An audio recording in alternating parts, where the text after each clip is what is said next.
Says I'm live. Alright. Says I'm live with Stephen, and Blue was here, but he's disappeared.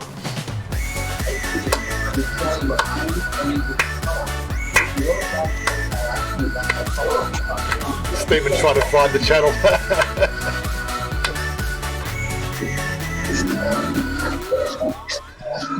What are you doing, Stephen? Come on, there's something feeding back through your system there. Have you found the broadcast yet? Ralph Lewis, good morning. Press the stop button there. Everything's fine. Yeah, everything's fine. And where are we? Okay, I think we're good. Dalo, good morning. Just get up from the seat for a second. Look.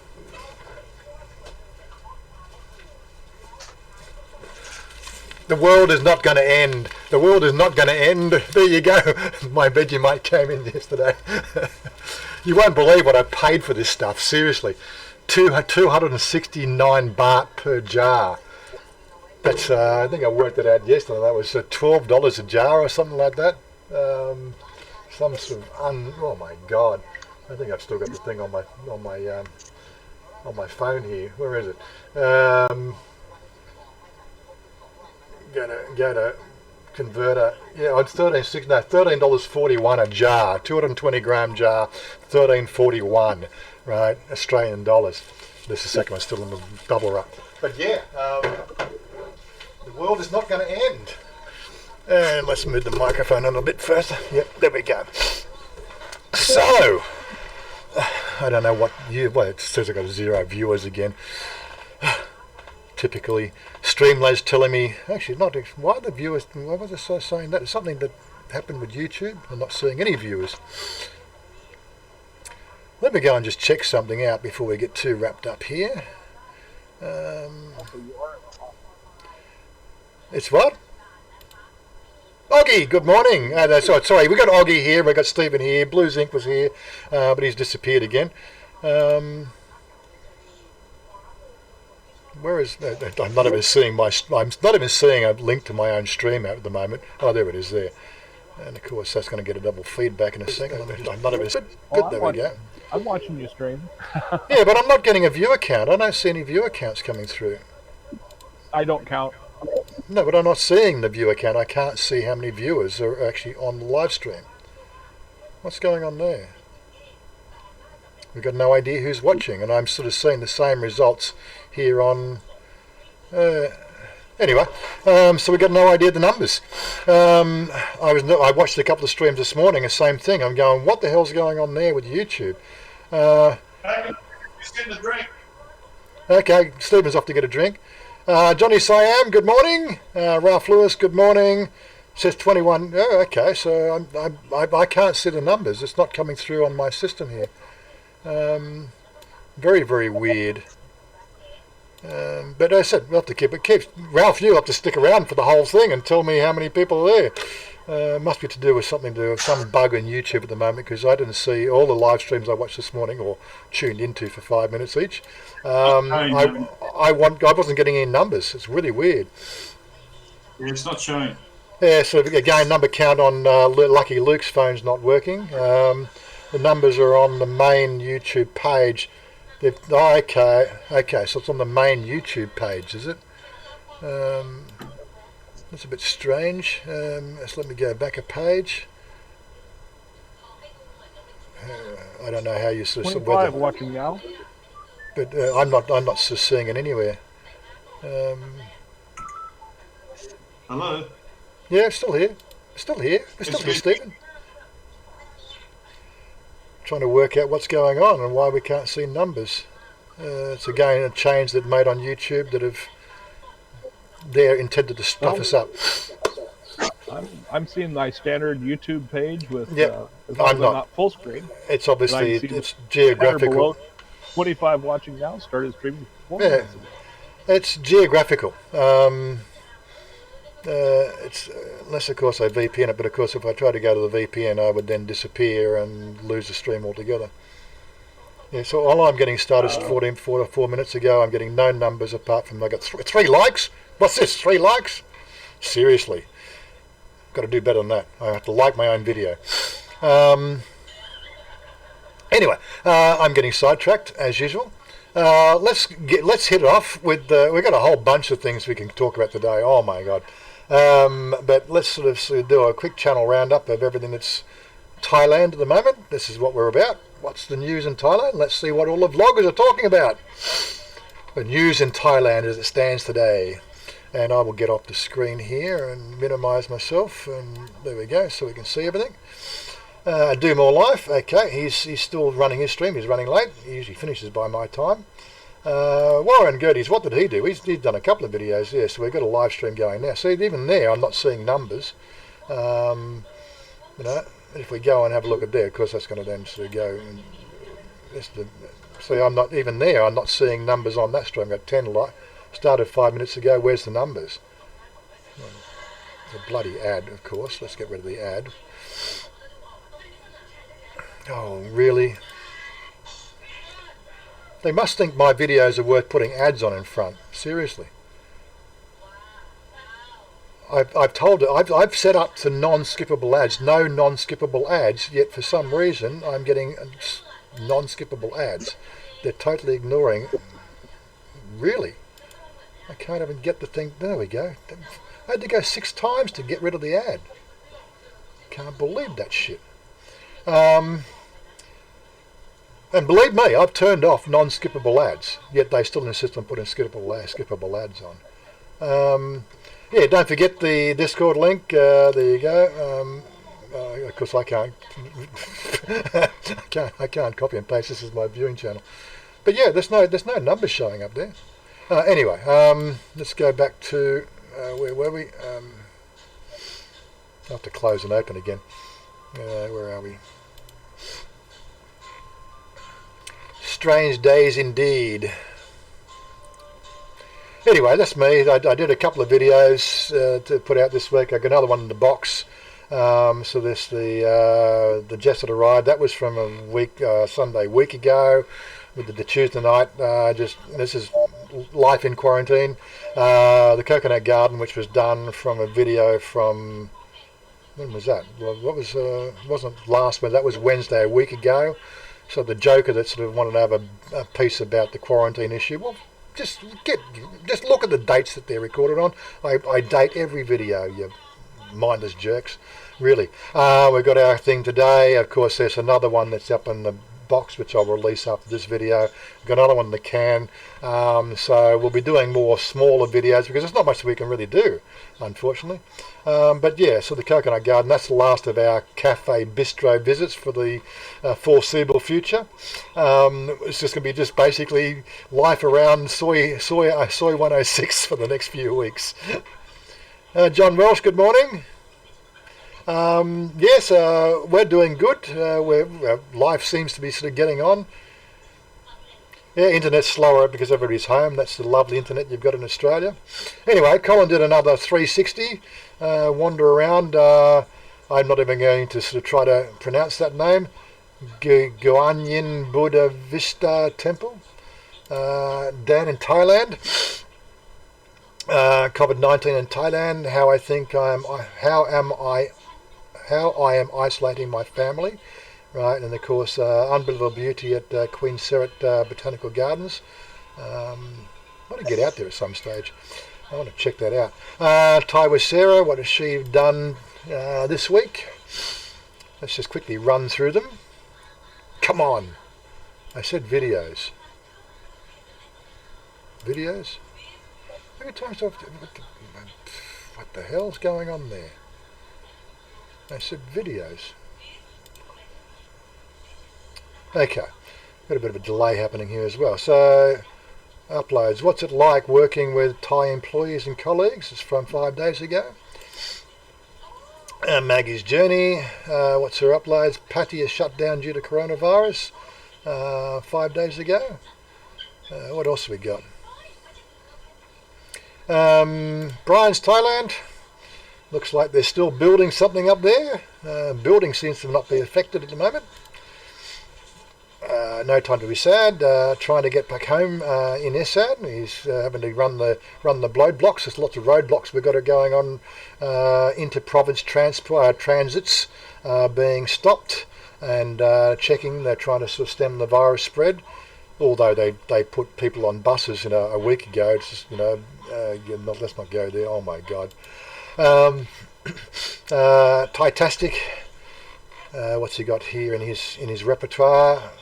Educational, wash your hands. Yeah, I don't know if you've ever seen this Beatles song. I love it. It's a classic piece of work, but I can't play it because it's copyright. Street Delicious. She's probably self-quarantined eating Indian food. Pancake Lens. That's right. He's in London. He's not Thai. Oh, no, he's done a Thai video. Pattaya Beach and Hooters. Obviously, it's some of the pre-recorded stuff. So it's pre-recorded, so it won't be current, but stuff about Pattaya there. Bangkok, Direction Bangkok. What's he got? Eat city food and save yourself from coronavirus. I'm not quite sure where he's going with that one. Was it old people watch shitty news and they all vote? I don't know. He's obviously having an issue with something there from the tone of the titles. Foreigner Joe is just giving us an update there. That was his from a week ago. Nile, Thailand. Walk in Lupini Park.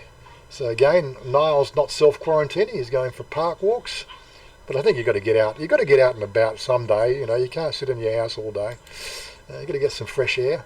What do we got from Jocko there? Chiang Mai nightlife. Well, there is no nightlife at the moment, but so I have to obviously assume that's pre-recorded stuff. Jim Andrews.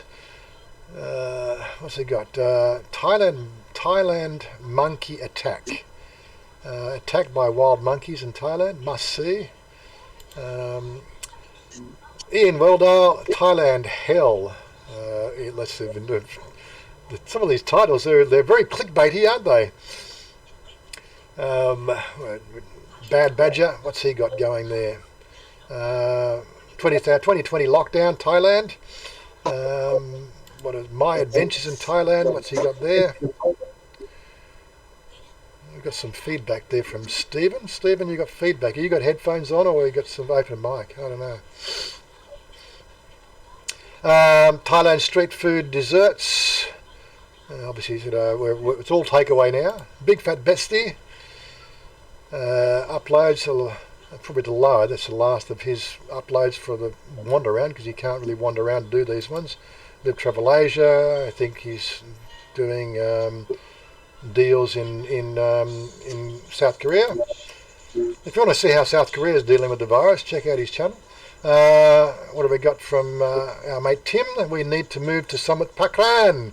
Yes, he's just I've rented a new condo in Bang Na there because his wife's got a new job over that way east of the city, so he's moving out of our local area, which is a bit of a shame.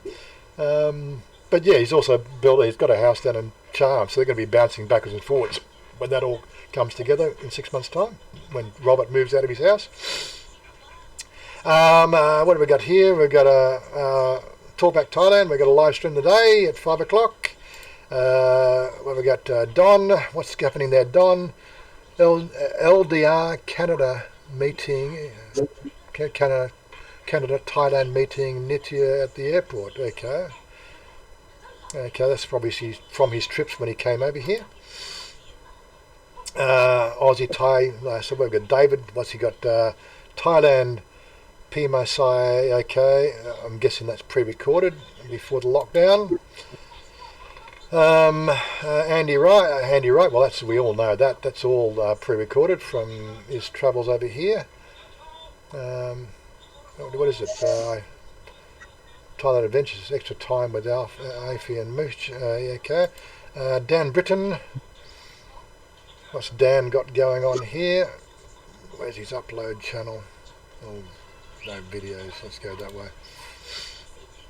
What's his latest there? 2 days ago. Really? Why you can still go to Thailand, but? Why you can still go to Thailand, but? Corona, okay. Something he's obviously got a slant or an issue with that way. Robert Mack. I don't know. He'll probably join us very shortly. Thailand plan, a beautiful. That's a pre-recorded stuff from when he was over here. Fraser Hatchai, so Fraser Hainsworth is doing uploads. What I eat in Thailand. So obviously, we're going to see a lot more eating videos, I'm sure, coming up in the next few weeks. Nick, 6 days in a ghost town, Pattaya. Yes, Pattaya is a bit of a ghost town at the moment. A heart in Thai. Thai fishing village on the ocean. I would also have to assume that could be probably a lie, recent, but more than likely it's canned video. That foreign bloke. Pandemic update. Yes, that's a recent update on what's going on. Rob, he's done an update on Kevin. I was checked that out this morning to see what was going on there. So update on Kevin number 2. So anybody want to know how Kevin's going? He's pretty much the same. He's doped up the eyeballs on drugs, but generally his health is waning, but he's getting on with life as best as he can, sleeping a lot and watching a lot of YouTube and comedy. To lift his spirits for these closing days. James Abroad, day 7, best massage lady in Thailand.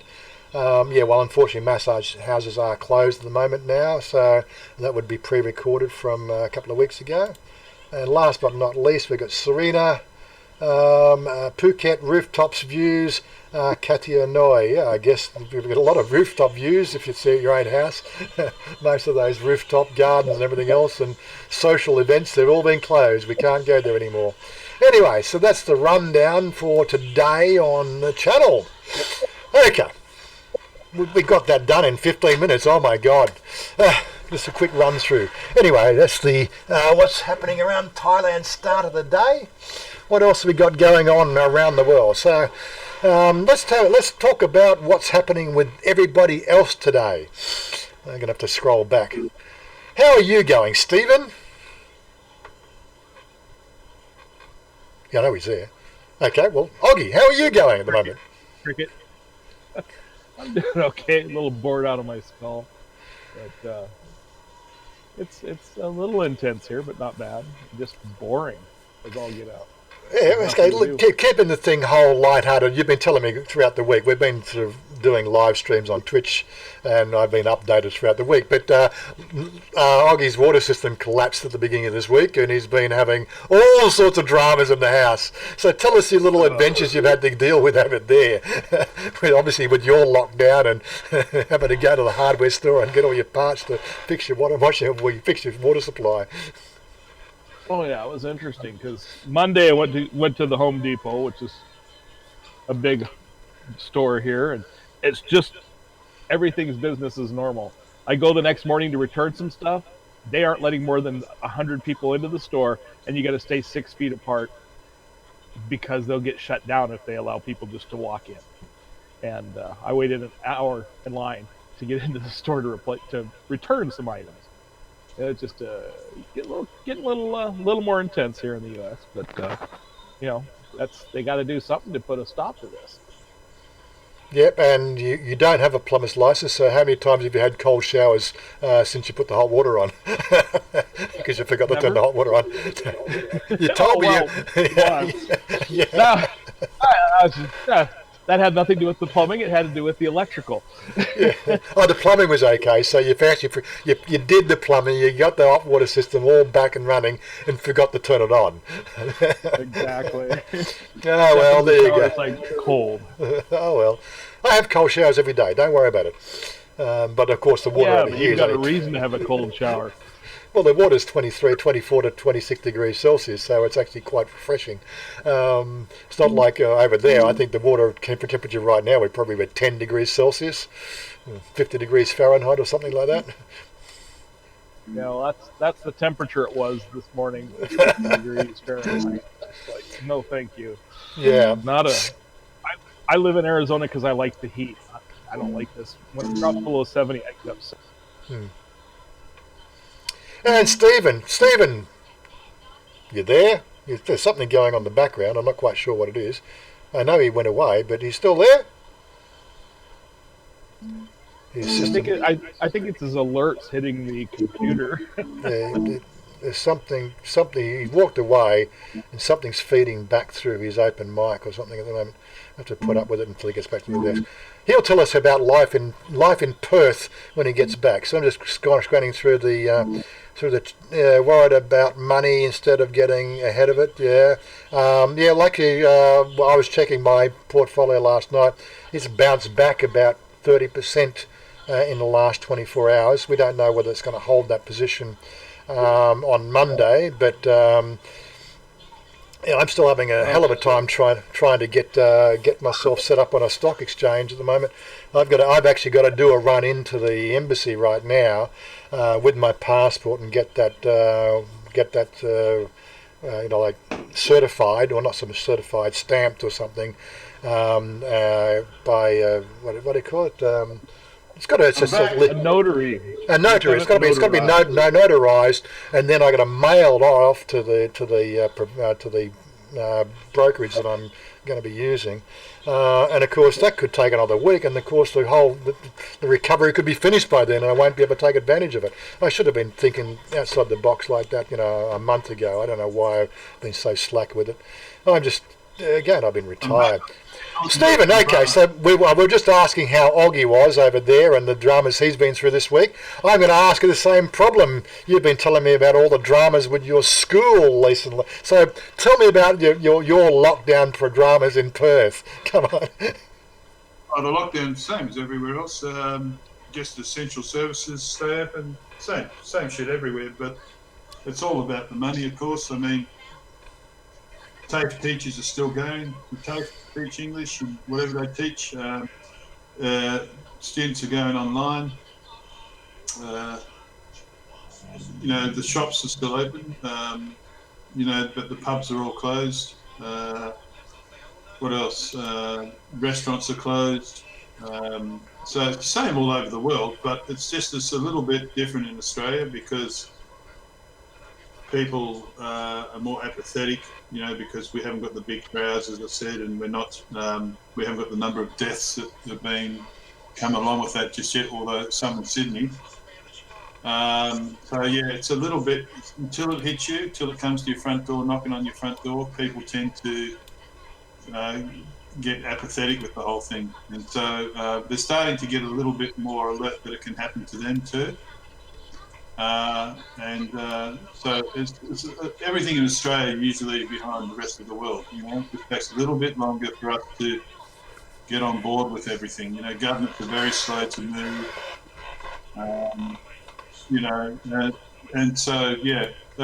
But we're lucky, I think, to be living here than anywhere else in regards to that. Let's bring the actual. Let's get a more size in the middle so we can see it. Yeah. So what I've done now is I brought up the map so we can actually have a look at it together. As you can see by the numbers, let's go back out of the. It's not looking good on the numbers scale here, really. When you look at it, that's a bathtub curve if I ever saw one. But yeah, the startling thing is here today. The US and Italy have actually surpassed the numbers in China, and I think this is a big takeaway that we really need to expose is the lack of governance in certain countries versus what China did. And of course the conspiracy theory around this as well. China's graph right now has flattened out, and that's the startling realization. They got on top of it, and they beat it. And they've got it under control. And as they've been saying, is the fact that the only cases they're seeing is people from out of country coming into the country now and being put into quarantine sort of zones and things like that. They've got on top of it. Yeah. Well, we'll talk about the numbers and how numbers are reported shortly, but let's have a look at the numbers as they stand. This is an issue that I wanted to bring up to really sort of talk about on a sort of a positive light. But we're going to look at this one here. The US Okay, they went over. Well, so China deaths. What was the deaths? So 3,299 deaths in China. US hasn't got the same amount of deaths, but it's a definite bathtub curve there. It's more than a bathtub. This looks like a logarithmic scale. That thing has got, at the moment, looks like absolutely no chance of reversing the trend right now. If we take that and compare that to China's graph when it first escalated, right, China didn't even go up at that sort of rate of climb. Well, there was a bit of a climb here. That was reporting numbers. So US is looking pretty sad right now. For a quarter of the population, we'll look at Australia in a second. Let's look at the tops first. Italy seemed to have more of a typical China graph in their escalation of the numbers, but again, the population China is much less than it is in the US. As I said, China's down there. Spain is looking more like the US numbers. They're on a logarithmic climb. Germany, again, a logarithmic climb. France is on a logarithmic climb. Iran seems to have been under control, but something's just suddenly happened over the last couple of days in Iran that's ramped their problems up. The UK... Who? Africa. Oh, we'll get to Africa. Yeah, well, I don't know. I haven't got. You're looking at directly, eh? Where's Africa? Anyway, we'll get to Africa shortly. The numbers here, I think it's Africa can't be done as a whole. It can only be done as partials. But yeah, so the United Kingdom. I don't know if you've read the news, but Boris Johnson's got it. He's been exercising zero self-control over the last month, shaking hands with everybody. So it looks like number 10, the whole of number 10 will probably come down with coronavirus in the next 2 weeks. But hey, you can walk the talk, or you can completely ignore the numbers, no matter which way they skew. The problem is certain countries are just not doing the right thing. Okay, let's have a look at what Thailand's doing. Thailand's not faring well, but again, it was logarithmic, but it seems to have just suddenly changed course a little bit. We've gone into lockdown, and people are starting to become, a little bit more realised on it. Saudi Arabia, that's Middle East, they seem to have it under control. Indonesia. You said Australia. We were asking about Australia. Where's Australia? Here we go. It's 3,000. Again, that looks pretty logarithmic to me. That's accelerating. 13 deaths. A lot of people in hospitals. Especially Sydney. Yeah, Sydney's, I think, the worst case. Now we can't really see that.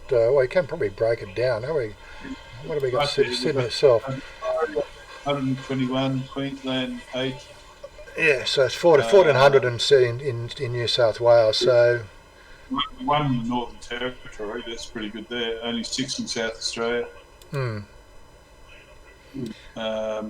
Queensland, I think it's got 8.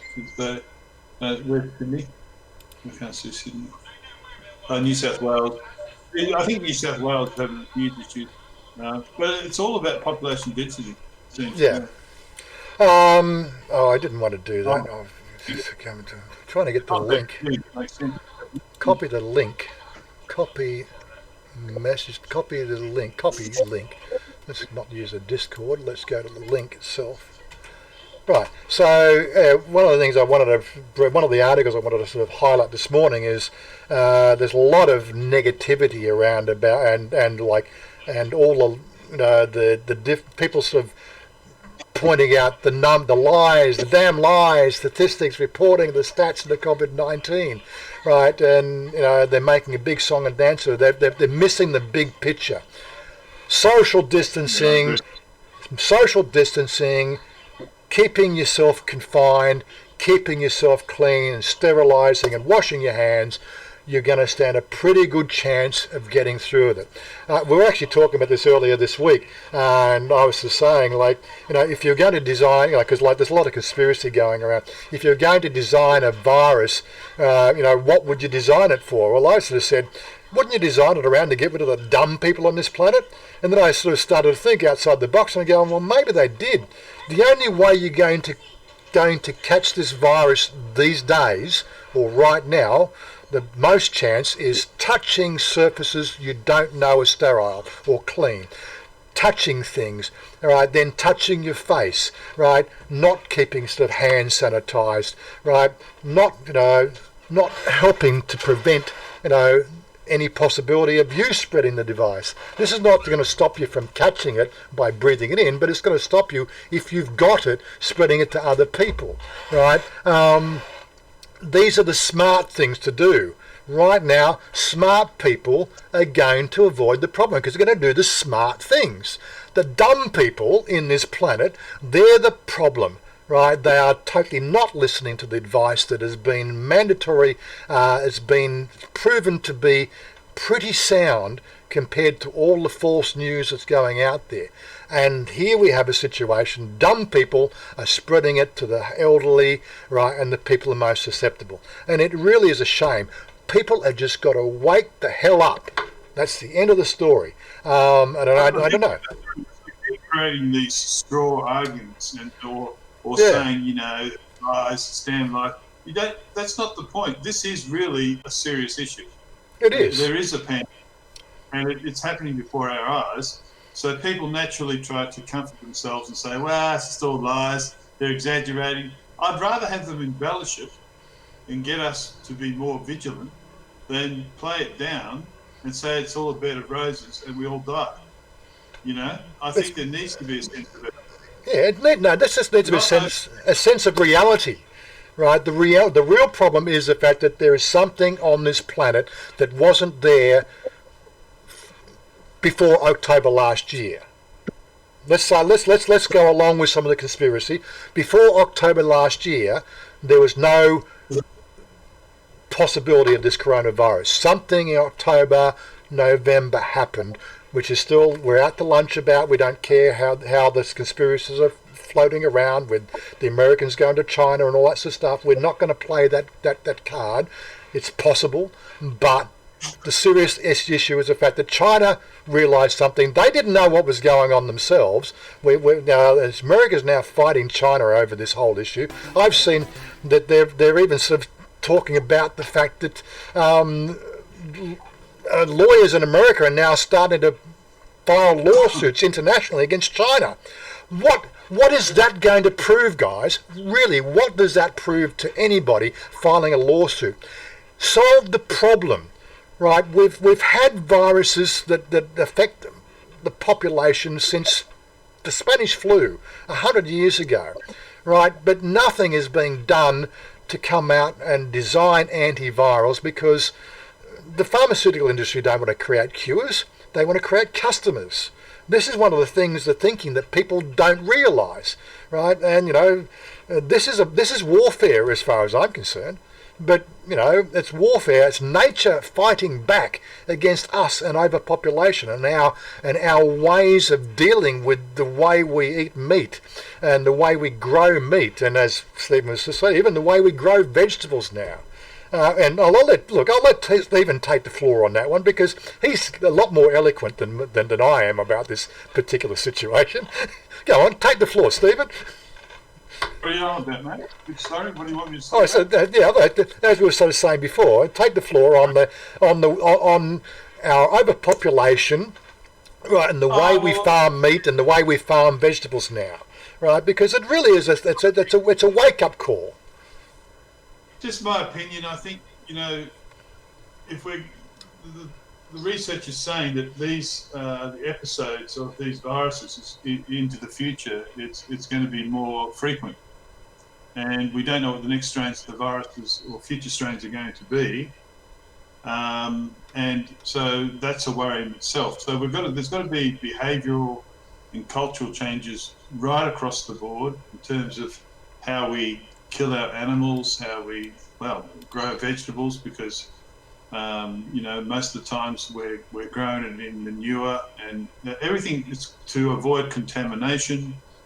We're going to have to be more environmentally conscious, but also much more aware of the animals which we eat, and how we kill them. And if we're going to eat meat, culture, as we know, has to change in the future. The way we behave, people are going to have to be more clean in the way they live, and some good can come out of this. You really. Oh can. yeah, I have no doubt about the good coming out of it when people wake up about what's going on. Here's John Hopkins. This is the article that I was referring to here. This Tiger News one.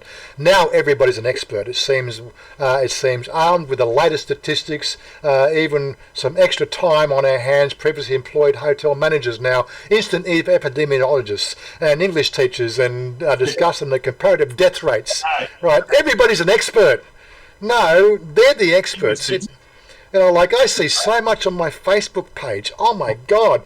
When did you become an epidemiologist? Okay, I'm just referring to numbers here and giving my opinions, right? Stephen's got his opinions. We've all got opinions, and that's what we've got to leave it as, an opinion, right?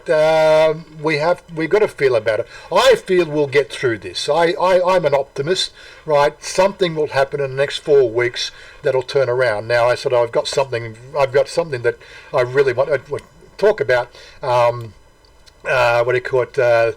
Conspiracy theories. Okay, I did save this one here. Now, this one was a classic.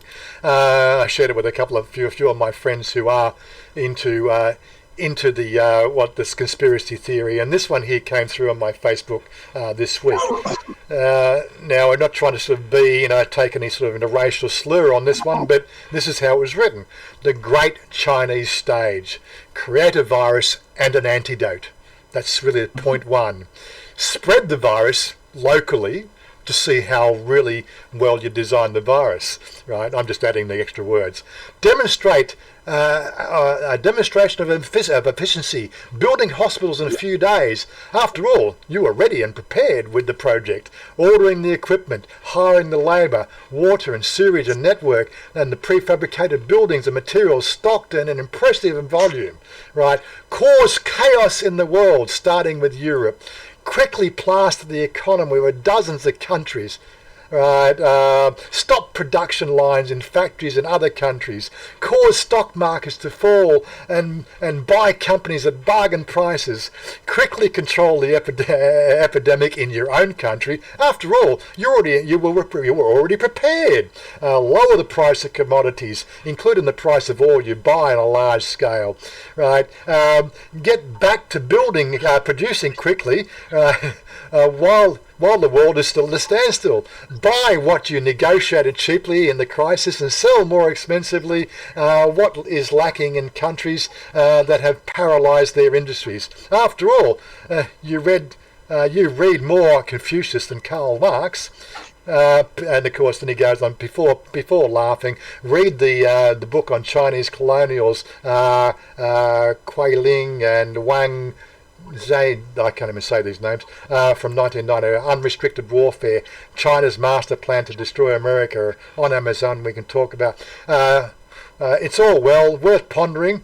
Just think about it, how Russia and North Korea are pretty much COVID-free. Well, North Korea's COVID-free. It's really, again, this sort of thing. They don't think about it. North Korea's COVID-free. They're not reporting numbers. Russia's now on a climb. We can go back to have a look at Russia again. Where is Russia? I did see Russia here before on the map. So Russia is not devoid.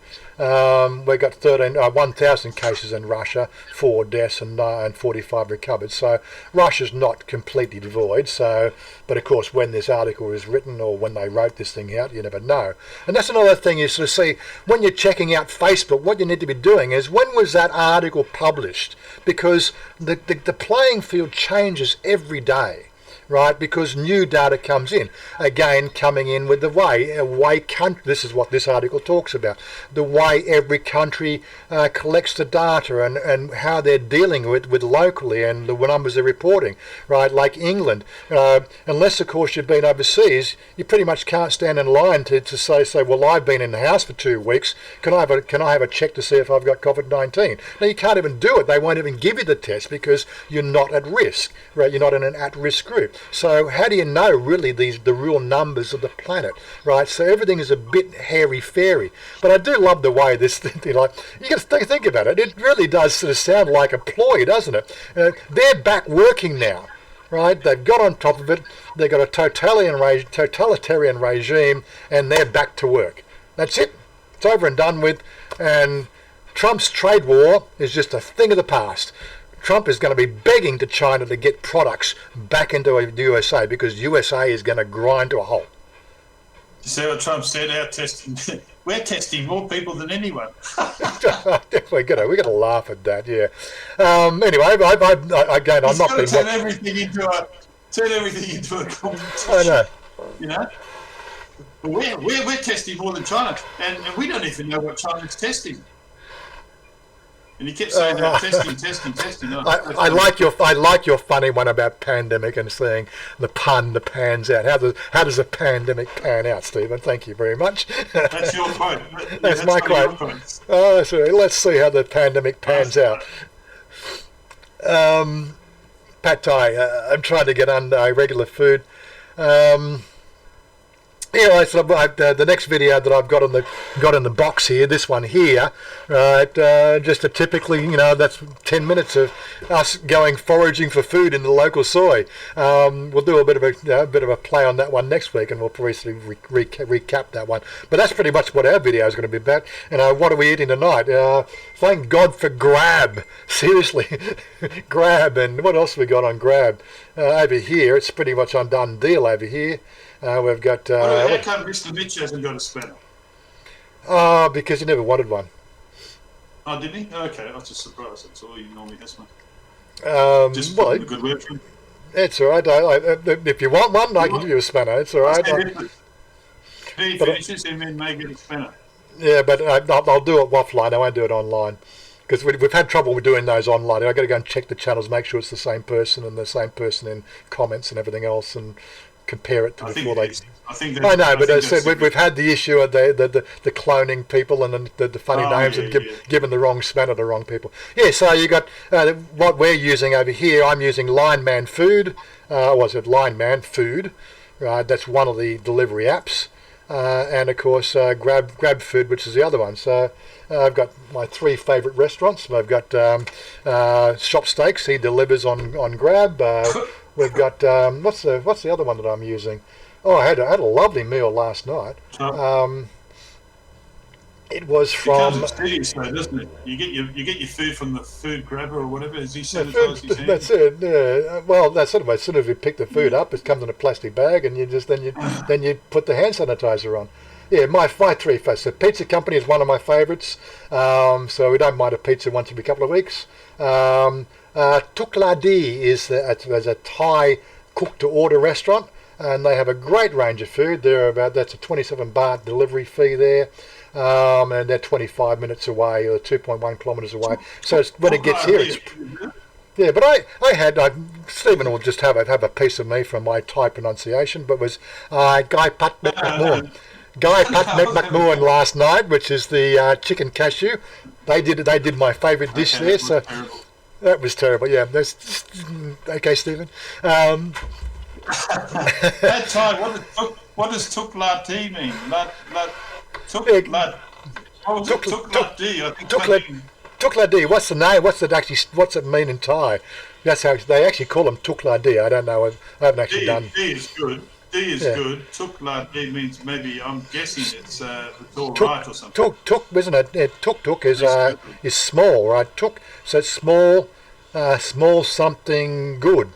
Small meals, small La Di. I don't know. What? Go on. Where's Pad Thai? Tell us. Go on. Hurry up. Tuk La Di. What would that be? But anyway, the food was great, so I'll be using that one. And their menus, all other menus in Thai, it actually gives an English of what the dish is, of the components of the dish, so I can be really selective. And they've got a great range.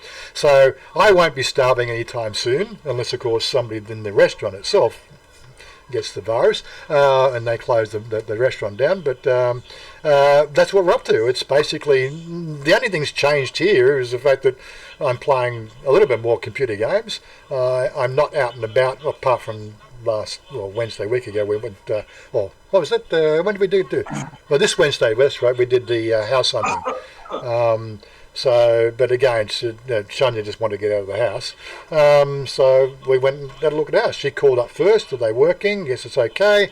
We got there, they got masks on, they've got hand sanitizer on the counter. We have our own hand sanitizers. We had a look around the houses and we made a video. Totally above board and totally within the quarantine confinement regime, right? So a few people have already had an issue about that, and really, just wake up. Got to think about these sort of things, guys. You're not really at a risk, getting in buses and going to places where people are crowded, that's where the risk is. Going to a housing estate. I was okay with you at that restaurant until you put hand sanitizer on and licked your finger. I thought, what the fuck? Oh, sorry, I thought, what's he doing? What is he doing? Yeah. But again, this is one of sanitizer on, and then you lick. So I killed it. That's right. I picked up the cup, right, and it's it's just I go, oh, it's just a natural reaction. It's something, even when you think about it, some natural reactions that we have as human beings, as our species. It's very hard to avoid these sort of things. Hand sanitizer on, then stick your fingers in your mouth and go. Yeah, it was terrible. At least it warned me what I was doing wrong. Anyway. Chris B, Warren, are tourists still allowed in Thailand? No, tourism is completely a shut border. These are some of the articles I've got as well. Let me scroll back to last live stream. I think we talked about that was Stephen last Saturday, I'm pretty sure. 14th of March. I've gone back too far. But it's the 25th of March. When was the last live stream? Date wise, not there. I don't want to go there. I want to go date. So 25th. Okay, so we haven't discussed that one. So here's the first one of the thing. Copy link. Let's bring this one up here. Open a new tab. Chaos English. So talk about the tourism. Thailand closes down border, tells elderly citizens to stay at home. So this is from March 25th. Basically, it's where we are in. We're in international lockdown right now. There is even litigation going on from Thais and other countries going to be litigating against the aviation authorities to try, because they can't get back home. Basically, we've got a situation. You've got to think about these poor people. They've spent all their holiday money overseas, and now they're stuck overseas with no ways to support themselves, no help from any government overseas, pretty much sitting at airports, and they can't get home to their home country because they can't get the required health certificates, right? And this is something that one of my pet hates, is the way the world seems to live from paycheck to paycheck. When it comes to holidays, those people have managed to save a little bit of the paycheck to paycheck, over the year, so they can actually spend 4 weeks away or 2 weeks away from their country of origin, right? But really, they've only got a limited amount of money to spend because they are still in really a paycheck to paycheck mentality. They have got themselves stranded in other countries and they cannot get back into the country. I can see their dilemma.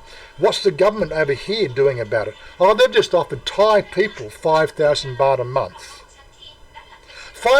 What good is 5,000 baht a month in your bank account in 4 weeks' time to somebody who's sitting at an airport and can't even feed themselves because they've run out of money, or they're relying on relatives to send them money, or something like that, or they're going into debt? Their relatives are going into debt.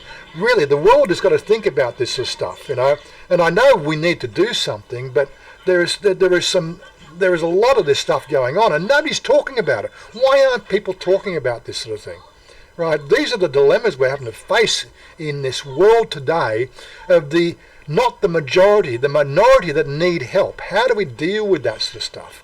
Right? Because everybody's going to have a sort of situations that's going to be completely unique to them. I was reading one article yesterday which sort of said that this girl who actually she's not Thai, but she's been living in Thailand for a number of years. They run a business in Thailand. She was just got her chance to go to Singapore for 2 weeks, and she is sleeping on the corridors in the Singapore airport. No money, can't get back in the country because she's not even Thai. Right, the business is closed down. No money. She's completely destitute with her family, lying in the airport. Really, I feel for her, but she's probably just a drama queen. Well, it could be. We don't know everybody's situation, but this is the problem we've got with this whole thing. There are going to be lots of people out there that are going to suffer badly, and it's the people making the decisions. They should be the ones to make the suffer, but somehow they seem to be avoiding it. And it's these people. Well, that's because we don't have a government in Australia. We haven't got a government. Well, no, we've got a totalitarian regime disguising themselves as a government. But yeah, no, that's in Australia. That is. Yeah, we don't have a government here. Yeah. Noel, good morning. How you doing in your quarantine? But yeah, so Bangkok's in lockdown. Getting back to what Crispy was asking, Bangkok is in lockdown right now.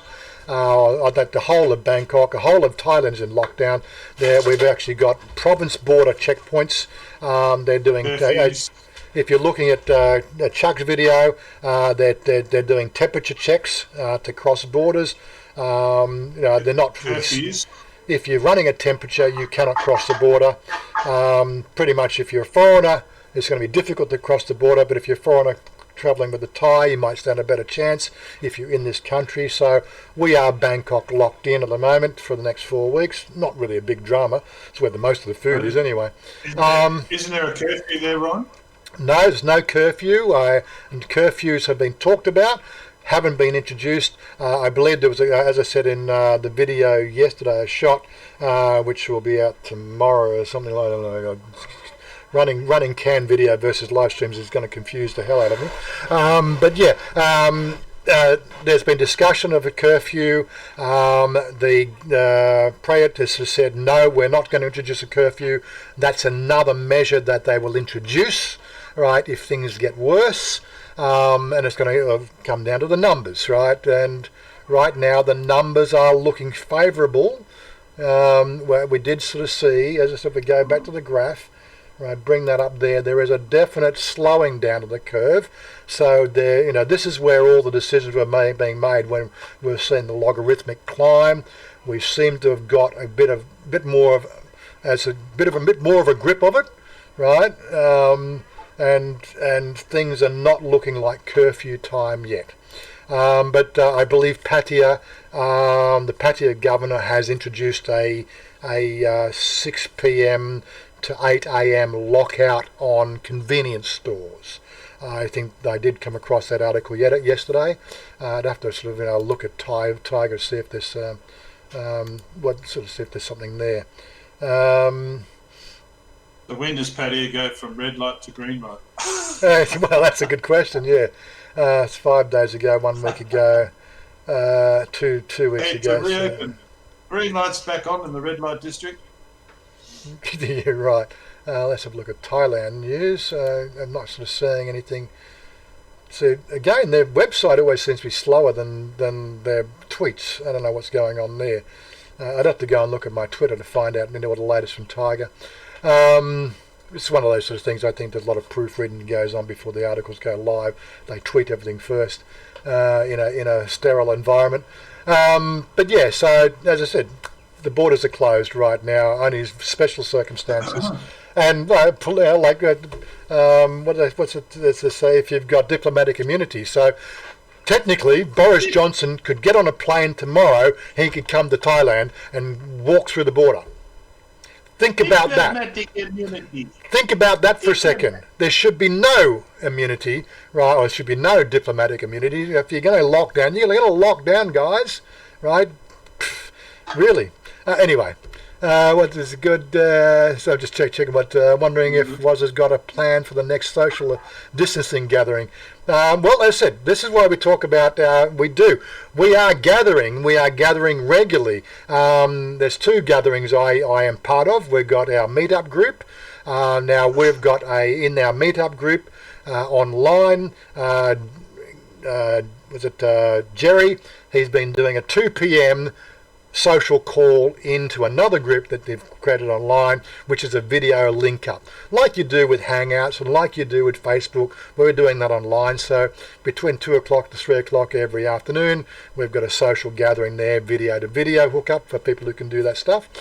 We've got our Discord community here, which is building up. We've got more people joining that. People still don't really quite get the whole Discord thing. It's a community system, but it's more about sharing and caring and sharing information. We've got some voice channels. We've got news and articles that we're collecting.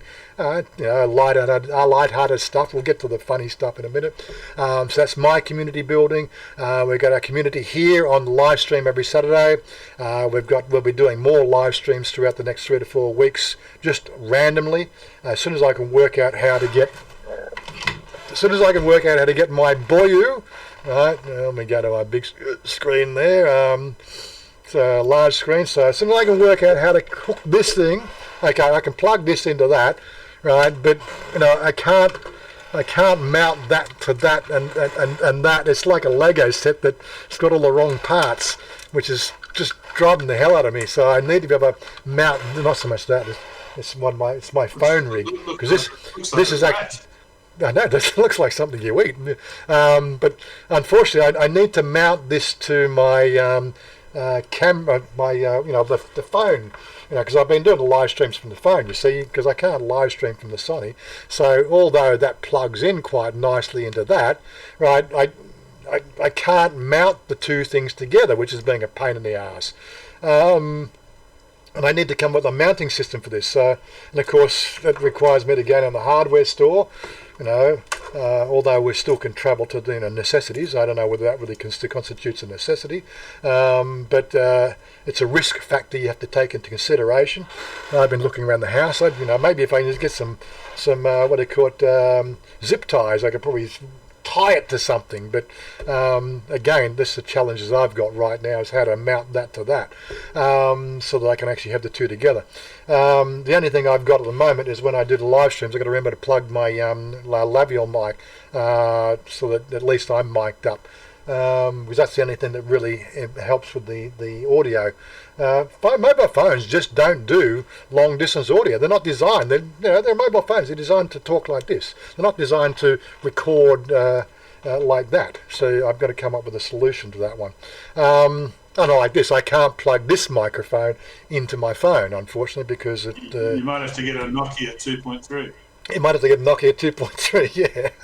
Anyway, I'm not following. What are they talking about in the chat? I can't keep up with it, because the fact that we go off on sort of side tangents all the time. Don't forget, there's a super chat down there below. If you want to buy us a beer, hit us up with a super chat, as always. It's always appreciated and always welcomed. What I used to go out for dinner every 2 or 3 days, just eat locally, but now I have to pay an extra 20 baht, an extra $1, right, to get my food brought to me, because that's what you got to do. It's social distancing and quarantining and things like that. So it does cost me about $1 to $1.50 every day more just to have the regular food. So we're all in the same boat, but we're doing it. We're taking care of ourselves, taking care of our own. I've seen more of family in the last last week, than I have, over the last 2 months. Uncle's been down from Protantani, So let's hopefully that he's okay with the virus, but as I said, we're still looking pretty good here. Pa, who was around last night, he came around for dinner last night. Now he's actually just spent 3 days in hospital with his emphysema sort of problem, like the chest infection he's had. No, he doesn't have COVID-19. They did check for that, but the hospital had COVID-19 in it for us. There's a couple of cases in that hospital that he was at, but they were fairly well isolated.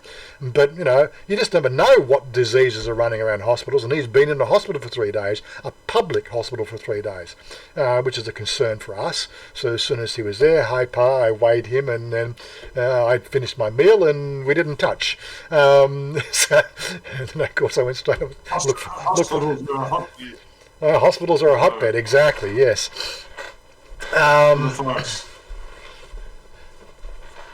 Niall's parents are freaking out and asking to come home. I can see that one there. Told them, I think you are better off here than over there. Our curve doesn't look as bad as what we got in England for the same population numbers, roughly, and pretty much the same geographical areas. Chris B said, "How much did Pa weigh?" He's not a big bloke. He's a fairly thin bloke. But see, his problem is smoking related. Although he gave up cigarettes a year ago, unfortunately the damage is done. It takes 5 years for cigarette smoking to reverse in the body, and the older you are, the longer it takes. It's one of those. It's one of those sort of things. I actually got 44 viewers now. I can just see the viewer counts that's come through. So whatever the bug was on YouTube has been fixed. Streamlabs is now picking up the numbers. The guy at my supermarket said if I want toilet roll, I'll be there at 7 in the morning, but unfortunately I slept in. You slept in, did you? Okay, so here's a little infographic that we got. Okay, so right, this is 25th. What's the date today? It's the 28th, isn't it? No, 29th. No, it's the 28th. So this is the infographic. 28, yeah. So this is the infographic that was released on the 25th. This was from smarttraveller.gov.au for the Australians. I think probably talking about what we've got, but they're talking about Thailand here, Australia and Thailand. So what has been closed? Restaurants, including street food. Exceptions: takeaway food and delivery is accepted. Shopping malls are closed. Markets and weekend markets. Supermarkets and food markets and drugstores are exceptions, but weekend markets, what would be the example? Sanam Song Market would be closed, but the food area. Yeah, but the food area, because it's also called Tronburi Market, so it's called Sanam Lung Song or Tronburi Market. There is one section that is what they call a food market. That'll still be open, but the main goods area will be closed, and they are fairly separate. They could easily administer that. Again, what's the one in Bangkok, north of Bangkok? What's that one? Chatuchak Market. That would be closed. Shops selling necessary items. When they say necessary items, they're things for the things that are required for everyday life. Turtles. Puppies. Yeah, but again, like hardware store, I think hardware stores would still be classified as being open. I don't know. I haven't checked that one out. So I've got to do a run around to find out. It's just down the road. It's only 2 kilometres on the road, but it's something I need to find out. I'm meeting up with Goy this afternoon. I'm not quite sure how that works. We're going to a motorcycle shop. Now, I don't know whether it's essential, whether they're still open, but they do coffee. How are injuries? Well, she's got had a few scrapes, but that's in my video. You can check the video out. We talk about it. She talks about how she's a tough cookie, that one. Anyway, so what else is closed? Amusement parks, bowling lanes, gaming, internet shops, beauty salons and tattoo shops, golf courses, golfing ranges, exhibition and convenience centres, all education institutions, cinemas, the theatres, pubs and nightclubs, swimming pools and or similar night services, health spas, animal spas and the like, boxing stadiums. And this is where our biggest problem was, is the fact that the Thai government is asking questions about why the military actually did run that boxing event. It was actually staged and organised by the military. So that's the government now fighting the military, sort of part of their arm of the government, and asking questions about why that even boxing match went ahead.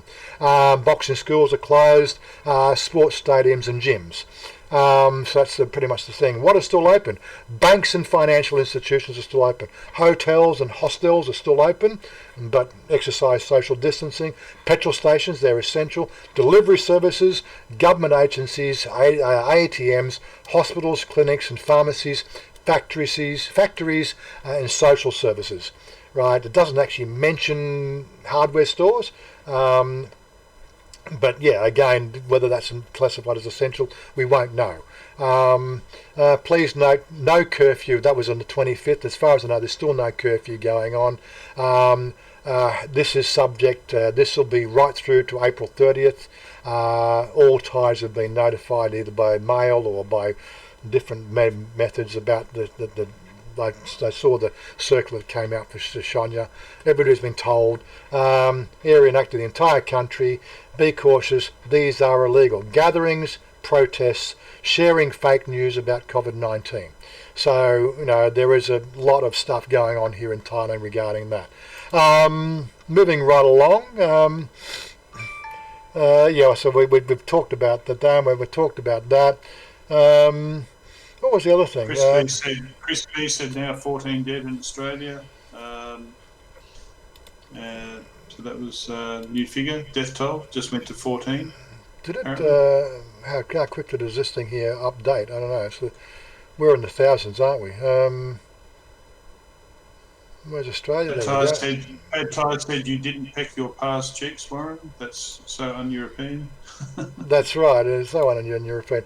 Okay, so this is delayed. It takes a while for that information to go through. 19 Forte said Australia has very low numbers due to heat. Correct? You asked the question. I think. Well, again, that's the temperature was one of the things that they were holding out as a possible thing, but it's more of a temperature and humidity related thing as opposed to temperature alone.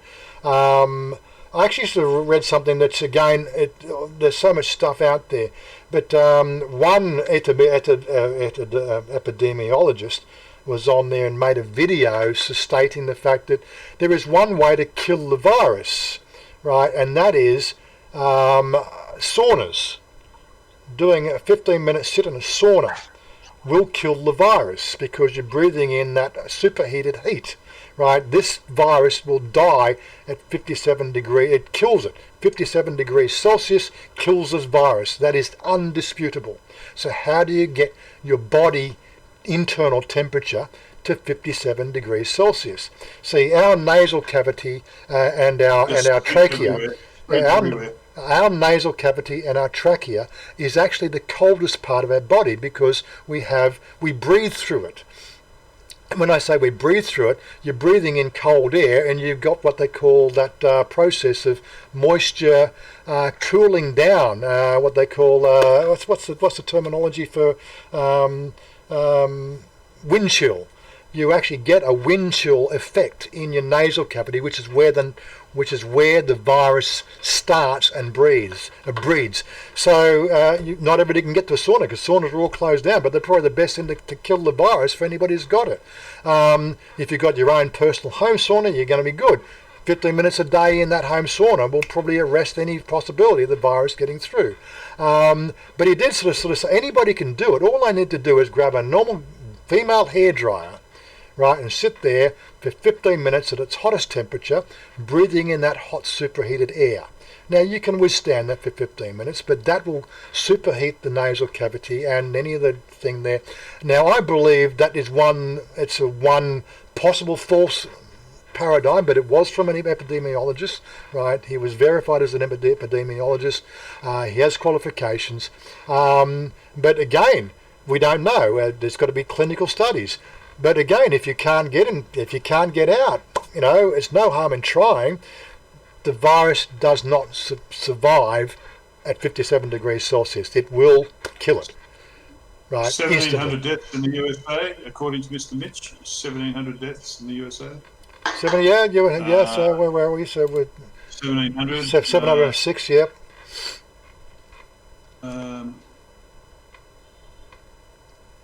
So, I mean, compared to Australia, 14, and then you compare that to Europe. I mean, Jesus. I mean, Europe is just a nightmare. Yep. Italy, Okay. Spain. They had 439 deaths in one day, I think, in Spain yesterday was it? I did see that one. Spain 4,000 overall, and then I think Italy was 8,000 overall deaths. I mean, Jesus, we've got just 3,400 cases, but they've got deaths. Right. So the cases. Okay, we can't see the deaths. We can only see the daily increase. We can't see the deaths. Yeah. They're hiding those numbers. Yeah, which is probably trying not to alarm people, but they might as well show it. We all know people are dying. Singapore and Hong Kong, says Chris B, seem to be dealing with it well. Steve Perrin, we've been told to report any outsider that turns up in our district in Khao Yai. Mm-hmm. Okay, so let's take a bit of a light-hearted approach to this thing. I think one of the things we fail to forget, we are human beings, and looking at the bright side of life, or just comedy, is always a great relief. So I've got my collection of memes for this week which we can look at, and we'll start with Warren. When you said let's look at the light side of things, there's a map in the background with all the deaths around the world, coloured in red. That's right. Take that off. I've just done that. So here we go. This one here. Look at the bright side of things. This is one I posted about 6 years ago. It actually came up on my feed. Just when you thought you'd had seen it all on the net, somebody posted a picture of a girl taking a crap in a laundry machine while playing an accordion. What? Sick. I thought I'd start with that one. No wonder we got coronavirus. Jesus Christ, they're crapping in the bloody washing machines. What? Oh, I just thought she's pretending. Look, I'm sure it's a pretend. Come on. Well, nothing surprises me. Nothing surprises me. Okay, commuting in the coronavirus. Okay, here's your map. Golf one day, somebody cracked in the hole. Here's the commute map. Okay, shows you the thoroughfares and the routes you can take between the different places in your house. Right. So you can get the couch to the living room, the cluttered drawer, the window, the TV, the bedroom. There's an interchange between the bedroom and the laundry. Oh, that's interesting. Mailbox, balcony. The most important one, so you can jump. Exactly. Just told me that story. That's true. One day I was playing a game of golf. I hit this beautiful drive, hit the next ball onto the green. I walked up to get take the flag out, and somebody had put. There was a human turd. Think of what sort of individual would do that and had to shit in the golf hole where the flag goes. Yeah, it wouldn't surprise me. Some people are just crazy. Here's one that I actually threw out, and this actually got shared quite a lot. I saw the basket on a photo somewhere, so I grabbed that, photoshopped it. The new COVID-19 shopping trolley for Mr. and Mrs. R. Soul. That's been shared quite a lot. I didn't get it. With the long trolley. Well, because it's a bigger trolley for all that panic buying. Come on, for more toilet paper. Okay, I should have put toilet paper in it. Maybe that's what I needed to make the point. Yeah. The collection of funny stuff. Okay, whatever. What's the next one along? Okay, worst has not even arrived. Just wait until the Jehovah's Witnesses figure out everybody's at home. Yeah. Oh yeah, fucking hell. Worse than the coronavirus. Hey, no swearing. Okay, what was the next one? We're talking about, this one came up on the feed as well. In 1919, this is what we had as manure spreaders, right? In 2019, 100 years later, here's the manure spreaders. I thought that was quite poignant. Made me laugh. And again, on a lighter and brighter side, I think a few of these maps have been obviously we are Australian backed, so here's our Australian point of view. Warren's putting up jokes, making a good effort to lighten the subject, and everybody's talking about death. Stop talking about death. Okay. Talk about the Hunger Games. We've actually got our district. We've got our Hunger Games map already worked out. You got the capital. You got District 1, which is luxury. You got District 9, which is grain. It's already been worked out for us. We've got the Hunger Games ready to kick off in Australia. No problem whatsoever. Keep the funny ones coming, Warren. The death conversation's going up. Sorry, I swore. Okay. We're going to have a swear jar, won't we? Okay, this one here was just particularly, great for the conspiracy theorists, which I like to read. I didn't say the F word, I said duck. Yeah, duck. You were saying duck, yeah. Depends on what the closed captions works out, you said. So in January, we had our fires in January, right? Catastrophe. February, we have the coronavirus. March, we've got quarantine everywhere and people dying. April, we've got zombies. That's what we're due for April. We've got the zombie apocalypse. And in May, it's going to be the attack of the aliens. June, we're going to have tidal waves. July, attack of killer robots. August, we're going to have war in August. And September is nuclear holocaust. October is, the Red Plague, or just Actually, September sounds exciting.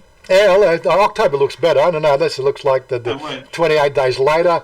November, complete devastation, and we round off the year by our asteroid impact in December, and it's all over. Actually, December would be exciting to watch the asteroid come down and hit us. Yeah, I reckon it'll look good. Yeah, that brief fleeting moment of you don't need a telescope. That's it. First hand. Anyway, yeah. It's just a kaleidoscope. You just need a kaleidoscope when it collides. I thought I just had to throw that one out there. A little bit of Peanuts humour here. A virologist just said on TV the best weapon in the war against the coronavirus is common sense. And then Snoopy turns around and says, "We are lost. Most people are unarmed." Do you have that one with the woman where she's getting the distancing, the guy's massaging with the shadow? Oh, I think that's coming up. It's coming up. I'm just going from top to bottom. It's too hard to keep track. The virologist said on TV the best weapon. I missed it. Okay.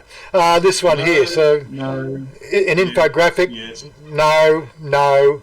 1 meter. Yes. Yes. Yes. I thought you'd like that one. You like that one, Stephen? Unfortunately, you're social distance. You don't even have a partner. Ironically, it's on the bottom. Yeah, that's right. Ironically, it's on the bottom. Yeah. I also like this. Blue sent this one in, which I quite like. 14-day isolation takes what's appropriate, avoids human contact. 10-second delay. Oh, this is a good one. So it takes 10 seconds before Stephen sees it. Oh my God. Oh. Well, I can't see my own penis, so I mean, it's hard enough seeing someone else's. You need one of those. You need one of those waist straps, and one of those workout straps that they use in their back for lifting weights. What you need to do is strap that to your front and pull your stomach in. Sure, that's not just the person with the big nose. Could be. You couldn't. You never know. I think Blue sent this one in.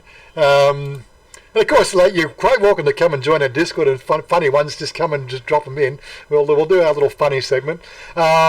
Villagers in Punjab are still wondering who the hell is social distancing. Who the hell is social distancing?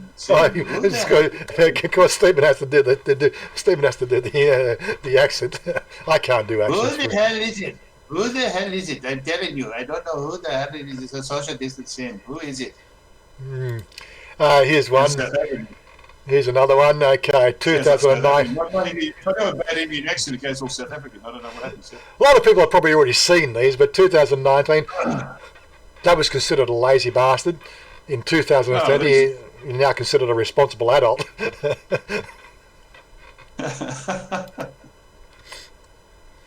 Yeah. This one here's Lying on my the couch playing with his this one's my favourite, of course. If you feel like you're starting to get sick, remember, drink plenty of whiskey. It's like hand sanitizer for your insides. That's straight whiskey, that is. Don't put any sugar with it. Straight whiskey. no Coca-Cola. No Coca-Cola, just straight whiskey. Hand sanitizer for the insides. Blue come up with this one. Saw this woman coming out of a ladies' room. I don't know, something about it seems kind of off.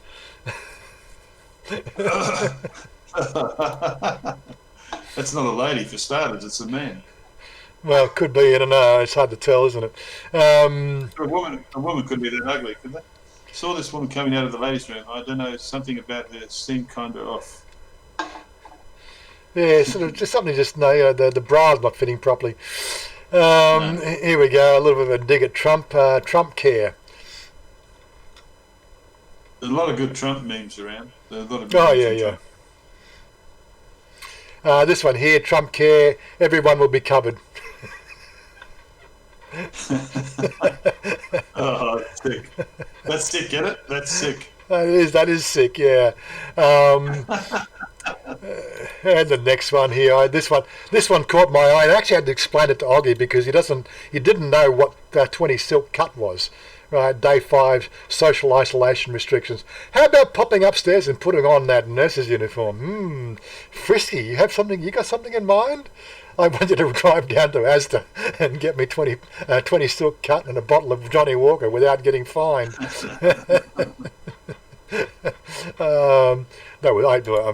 thought that was funny. Have you got the one of Trump building the wall? Is this one of them building the wall, brick wall? Oh, we did that last week, didn't we? It was founded on the GIR. It's got Trump and he's building this brick wall and his big smile on his face and trying to keep the coronavirus out or something. I don't know. Of course, like I sent this one out yesterday, I think it was. It's got a lot of likes on it.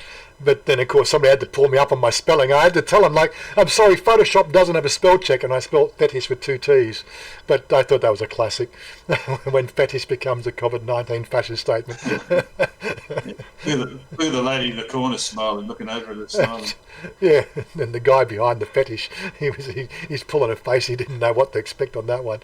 And I thought this is the last one I've got on my list, which we can talk about. Because, you have to think about it now, social distancing and pickup lines, If COVID-19 doesn't take you out, can I? What would be a good thing about this virus for you? Like, what's the best thing you think that's come out of it for you, even though we don't want it? But we will soon find out who our friends are. The ones that collect and congregate. The ones who don't actually exercise caution in spreading false rumours, you start to be able to pick them out. I've got a whole list a mile long of some people who just don't even bother reading articles. What goads me the most is on Facebook. Articles from 2 years ago and articles from 5 years ago on some sort of point of total irrelevance being used to found their current position on the state of the nation right now. No, the virus and the behaviour of the society in general is changing by the day. Every country is writing new rules. Nobody's got a clue how to beat this. Oh, sorry, China does. But of course, China's been ostracised by most of the planet, right? People are being beaten up in the street because they look Chinese.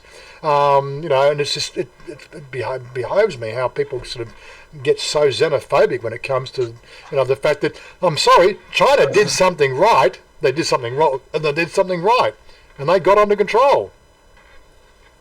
Can we say the same is going to happen in America? Can we say the same is going to happen in Italy? Can we say the same is going to happen in Europe, or Spain, or Australia? Right? Are we going to get on top of it in 6 weeks? Right now, the numbers don't say we're going to get on top of this in 6 weeks. The way things are carrying on, right? And that's the reality of it. They got 1.2 billion people in China. and they managed to get on top of it. America's got 350 million people. They look like they've got no chance right now. We've got 27 million people and a completely hopeless government in Australia. They look like they've got no chance right now because they're a bunch of completely mindless morons. Anyway, get back onto the social pickup lines. We don't need agencies in Australia about the government. Social pickup lines. Here's the next one for you, Stephen. Is that hand sanitizer in your pocket, or you are just happy to be within 6 feet of me? That's an old one. Yeah, you're just happy to see me. Since all the public libraries are closed, I'm checking you out instead. You can't spell virus without you or I. Or you and I, sorry. I didn't read that properly. Maybe you need toilet paper because I can be your Prince Charming. Oh, that's sick with Prince Charles. Okay. I saw you from across the bar. Stay there. Next one, Stephen. That my life is as empty as the supermarket shelf. There you go. Hey, baby, can I ship you a drink? Ship you a drink. You can't spell quarantine without you are a QT. You are a cutie. You can't sell a Go on. You're going to say, yeah, you are a cutie. I really can't stay. I really can't stay. Baby, it's COVID-19 outside. COVID-19 outside, yeah. I mean, some good memes and stuff come out. I think the best thing for me that's come out of this coronavirus is the quarantine. I actually don't mind getting away from work, getting away from people, and, just being isolated a little bit. I'm okay on my own. Okay, so, and of course, just to top it off, like, you're all here. This is the Discordian channel. You're all honorary Discordians, and all I've got to do now is actually officially bestow Popedom on everybody. From this moment on, you're all popes, and there's your card. That's it. I'm sorry, I've given you a card. You're all popes now. There we go. I'll just bring it down so we got the chat off screen a little bit more. You can screen capture that. There you go. Hold it there. You are now a genuine and authorised Pope, right? Good forever. Be excellent to each other. I've now bestowed Popedom on everybody. Every man, woman and child on this earth is a genuine and authorised Pope. Reproduce and distribute these cards freely. www.daa.net.au. Discord Illuminati of Australia. There you go. My little round off piece there for the for the fun stuff. Everybody on our Discord has already got their Pope card. Everybody watching the channel now is now an authorised Pope as well. So there you go. Do the right thing and be good. Be excellent to each other, as Bill and Ted said. Anyway, so now we've done that. What time is it? 11:30. Now we've got half an hour to kill. What are we going to talk about now? I think I've run out of things to say. Oh no, let's get off the coronavirus.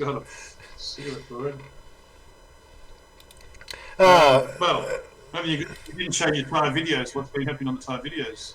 You haven't done that one. I did. We did the Thai roundup. We did the roundup. We didn't. I'm not going to play my own video. I must have been on the phone. Oh, sorry, I was on the phone. You were talking to your mother or something. Yeah, that's right. I actually wrapped it up in 15 minutes today. Brother it's all from good. Another mother. Yep. Just looking through anything else that I've got in here. So it's the useful links. Only Thai. There we go. I did get a couple of other funny ones. I'm sorry. Let me see if I can bring this one up. Just resize the screen again. Right, get me off screen again. No, this one came through the other day. This is how Thais practice social distancing on the wind taxis, or the motorcycle wind motorcycle taxis. Do you like that one? Yeah, I do. The Thais make me laugh. They really do. They're funny. Right. We don't even realise doing things sometimes. I mean, that could happen anywhere, of course, but this one also came. Humour for me. Yeah, this one, I think Joe had this on his Facebook feed. He was driving somewhere and caught these. This is Thailand. You got to love Thailand. They're very creative and never. I think what's that game? Was it Jenga? I don't think you could ever sort of beat a Thai at Jenga somehow. It looks like that game, doesn't it? Don't One of those bamboo poles.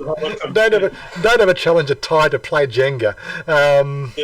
Those bamboo poles are sticking, isn't it?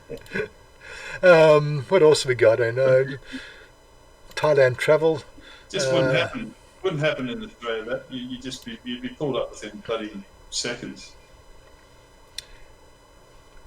We've been having a lot of discussions about the retirement and the stock market, but let's try not to bring ourselves down. We want to feel up. We don't want to bring ourselves down. Let's not talk about the stock market. But it has actually shown a bit of a bounce back recovery, which I was going to do a spreadsheet and show you how everything bounced back yesterday. But again, still early days. I still don't have a trading account, and the only thing is, like, even if I decide to do a trading account in Australia at $25 brokerage fees per trade, I'd still be behind the 8 ball, because I still have to get verification of who I am, even with the Australian online broker. So I'm just going to have to. Warren, so what you've got to realise, everybody, Warren will still be behind the 8 ball, but he's well ahead of me.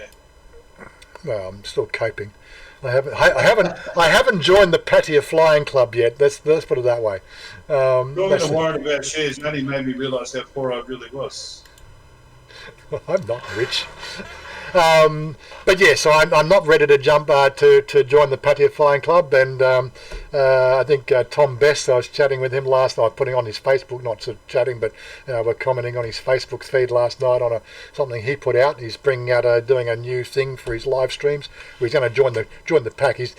Tom's very anti-live stream, but he said he's got an idea that he's going to run with, so keep an eye out for Tom Best's live streams. He's got some ideas. I won't spruik it, unless of course you follow him on Facebook. You won't get an idea of where he's going to go with it, but it did look interesting. So if you're not subscribed to Tom, then hit that subscribe button on Tom's channel, Tom Best. So Big Fat Best is his channel. It's easy to find on YouTube, but he's got something coming out in the live stream genre. But anyway, we're talking about it. And we're just talking about the not ready to join the Patia Flying Club yet. But he said he's looking at the moment. He looks like he might be looking for the next visit to Thailand might be 2023, and he might be looking for a balcony to jump off himself, because it's looking pretty sad. Because that's his job. He's a social announcer. He does social gatherings. He's a spruiker. He's a DJ. That's his job. He is. That's it. He's got no money coming in. So again, I might be okay, for the next few years. Of course, I'm going to have to get serious about the whole YouTube thing, and a few other things as well. I'm going to take a bit more risk to recover from the situations I've had to deal with. I've had one of my portfolios drop 60. I lost 60,000 on one portfolio end of last year.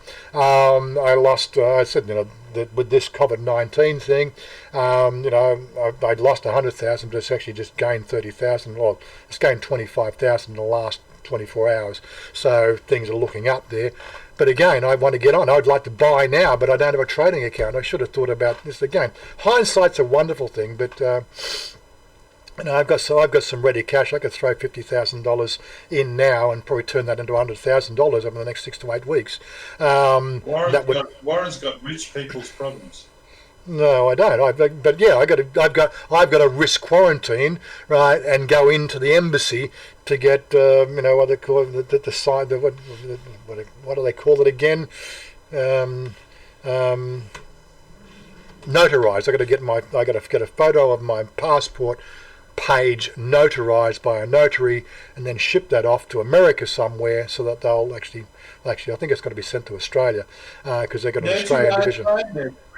Yeah, but the one I'm actually entertaining right now, the company, somebody else, if you want to, this is who I've done some research of who I can leverage, and the one I'm choosing to go with is a company called Interactive Brokers.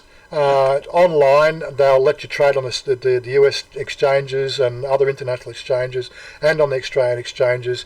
They have zero fees per trade.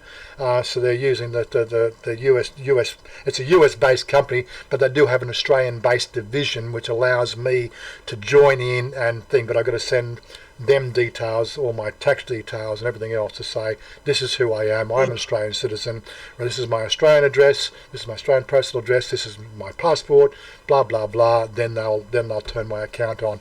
And then I'm off and I'll be buying a whole lot of blue chip stuff that's down that looks like very good to, what I'll be doing, I'll be looking at my current, holdings and then sort of fine-tuning some of the probably top 5 in those portfolios, like Google, like Facebook, what we've been talking about all week. So you've been sort of saying Telstra. I probably wouldn't buy Telstra, although I've got Telstra in my portfolio. I probably wouldn't buy Telstra directly. They don't look like they're performing as good as I would expect other ones to be performing. But BHP, for instance, I'd be going to look again. Disclaimer: I'm not an advisor. I'm not a stockbroker. Right? This is just me, just talking to some friends. And we can definitely talk about that in Discord without fear of reprisal. I can give you my ideas and my thoughts, and again, they are just ideas and thoughts.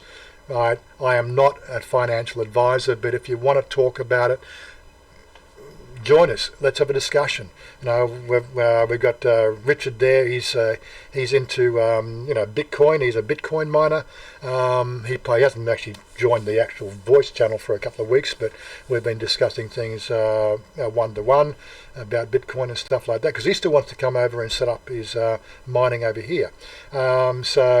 And again, I was asking, should I jump on a Bitcoin? Because that was something I was thinking about this week. It went down under 4,500 per coin, and he said the market's still too volatile. So that's somebody who's got 12 mining machines, so saying the Bitcoin mining is still too volatile, and try at your own risk. Whereas Fraser Hainsworth, he's also a Bitcoin fanatic. He's got a number of videos out there on his strategies and things like that. Again, he has a different opinion. He thinks it's a good time to buy. He's been sort of doing some stuff on that as well. Aren't you better off buying the whole coin instead of just a bit? The takeaway, while you have a job, the acronym for job is just over broke. Right? Think about that. You've got to do things differently. I'd love to play a Robert Kiyosaki video for you.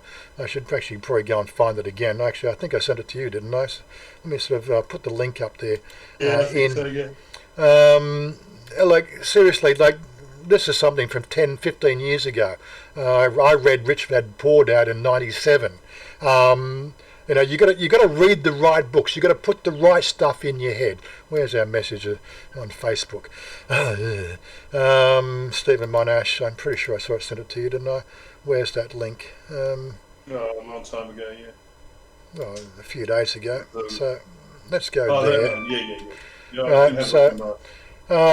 If you're going, look, seriously, the best advice I could give to anybody is go and watch that video, right? And just think outside the box. This guy here is financially successful. He came from a poor background, right? He came from a poor background, stopped listening to his poor dad, started listening to his rich dad, right? His rich dad was his best friend's dad, right? And that's what he did. What's your advice for people in Pattaya? They won't be able to think outside the box. No, not going to talk about the people in Pattaya.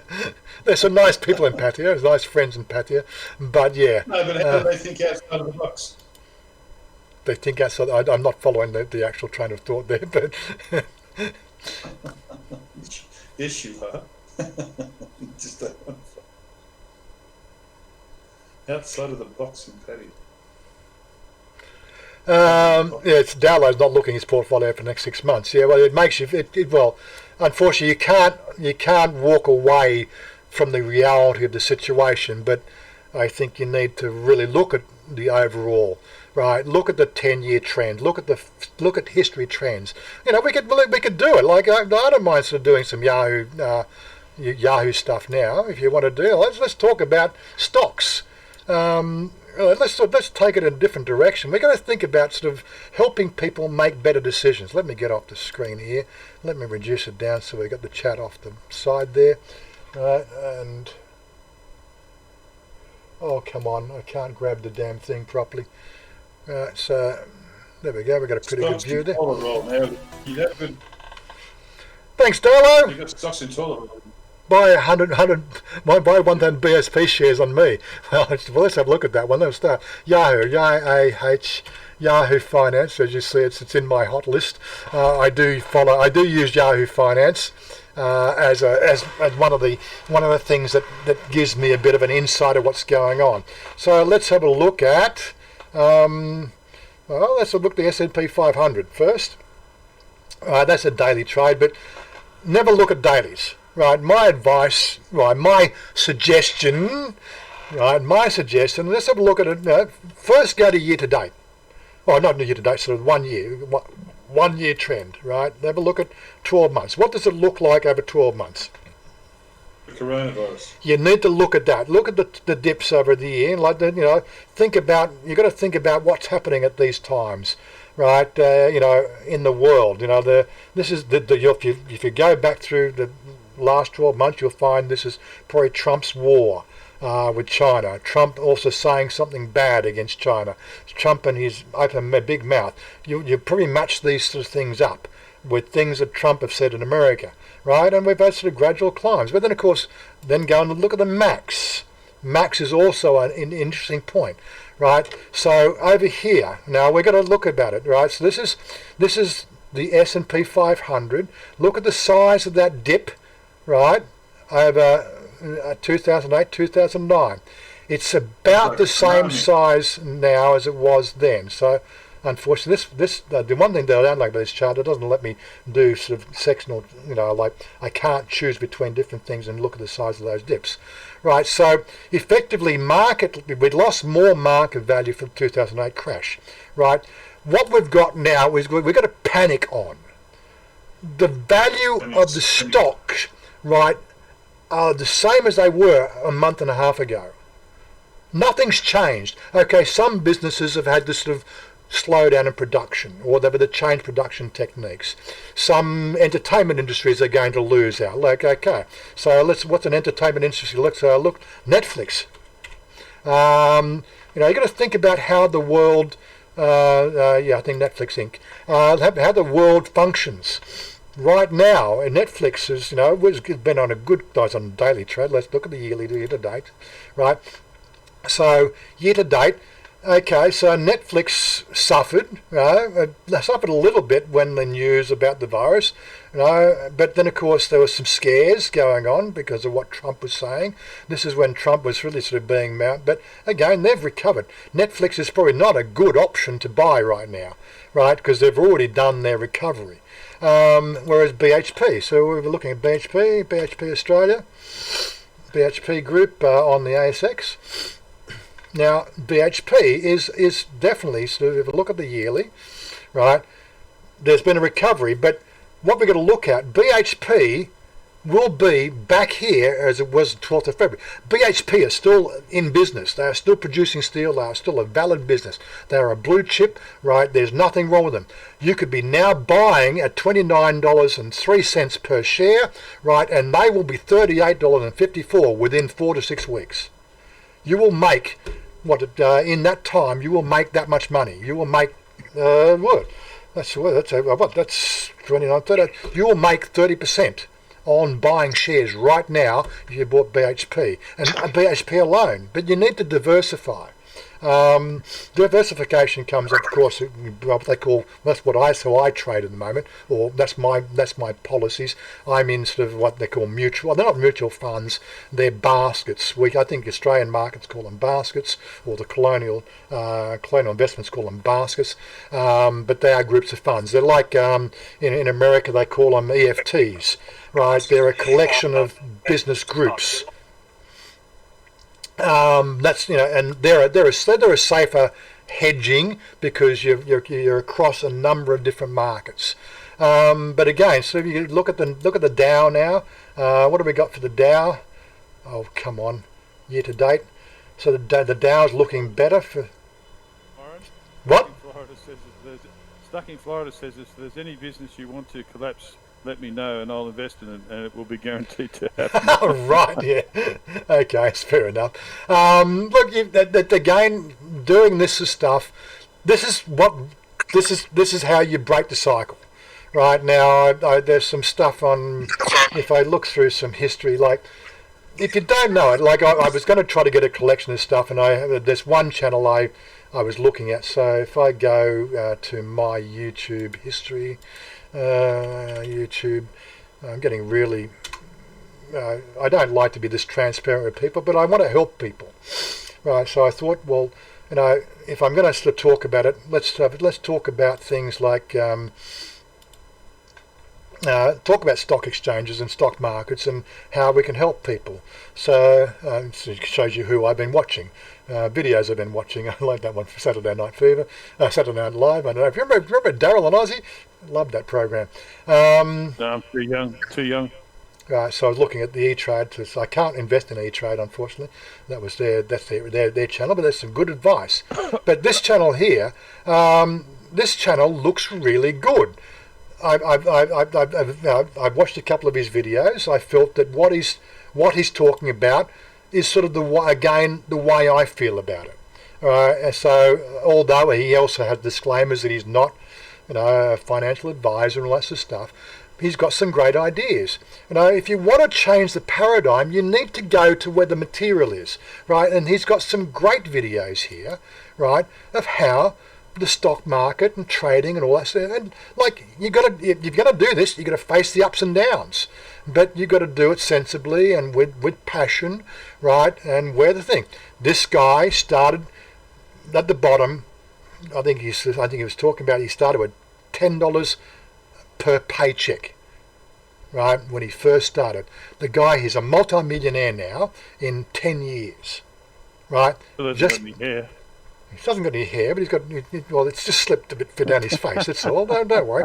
But here's an example. He talks about his story, right? This is where you need to be going to where people are making a difference. This guy's making a difference.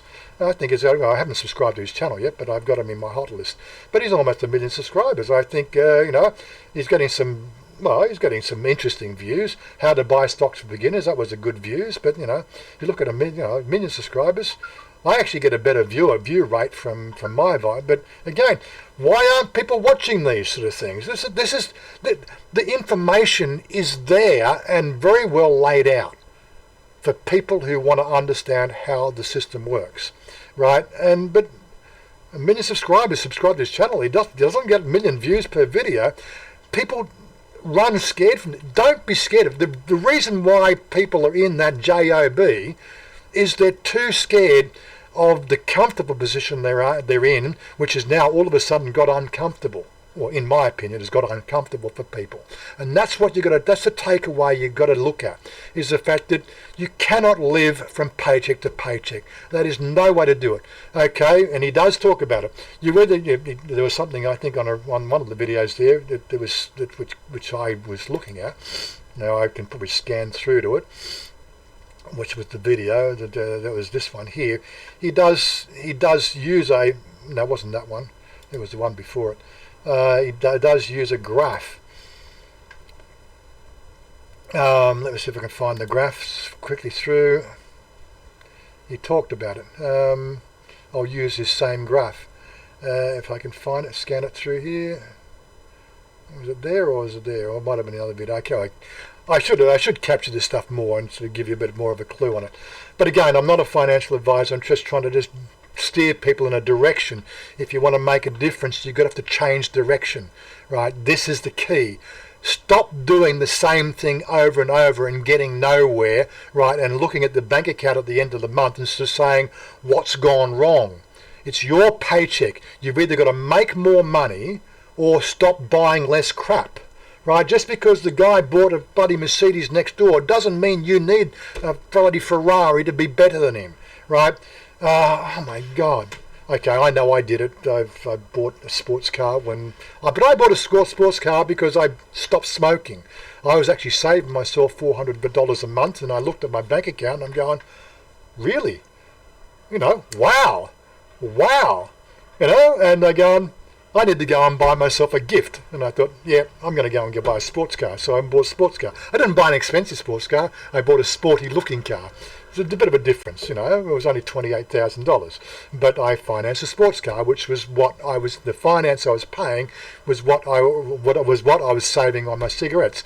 And probably a bad decision in the long run, because really what I found out, I was commuting to work and back. I'm still paying the same insurance, the same registration, same taxes, same amount of price for fuel, all this, same maintenance for the car, and it's sitting in the garage, and I'm driving it probably once a week down to the supermarket. Oh my God. And probably once a month I might go for a drive somewhere, because, Chanya's over here, I'm over there. I didn't have anybody to drive with. I should have thought that through a bit better. But again, it was one of those sort of things. I had to buy myself. I had to feel that, at that point in time, that was 9 months after I'd given up smoking, I needed to build myself up. I needed to feel better about it. It was a bad decision, but I'm just human. We gotta get on top of that sort of stuff. We've got to think about the stuff that we do as human beings, think seriously about this sort of stuff, and what can you do as an individual to change your circumstances. If people if people are living paycheck to paycheck and they're smoking cigarettes, well, stop it. Stop smoking, right? If you're buying a case of wine a month, right, and you're still living paycheck to paycheck, well, guess what? The wine is not necessary. You can quench your thirst just as easily with water, right? And in Australia, tap water is still pretty good, okay? There's a lot of things people can be doing to change their situation.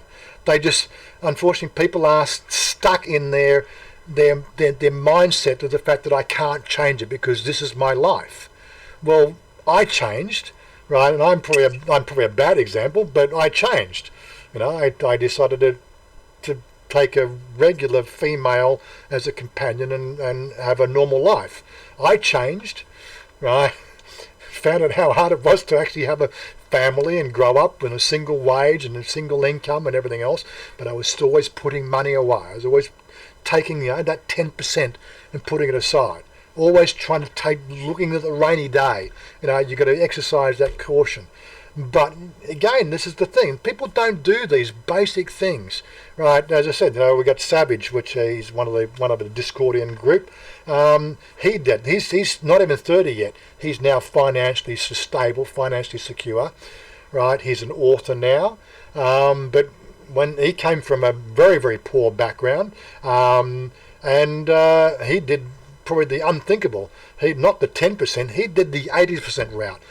80% of what he was making, which was flipping burgers and all that sort of stuff. 80% of his income, that he would take home income, he was putting away and buying into stock trading, right?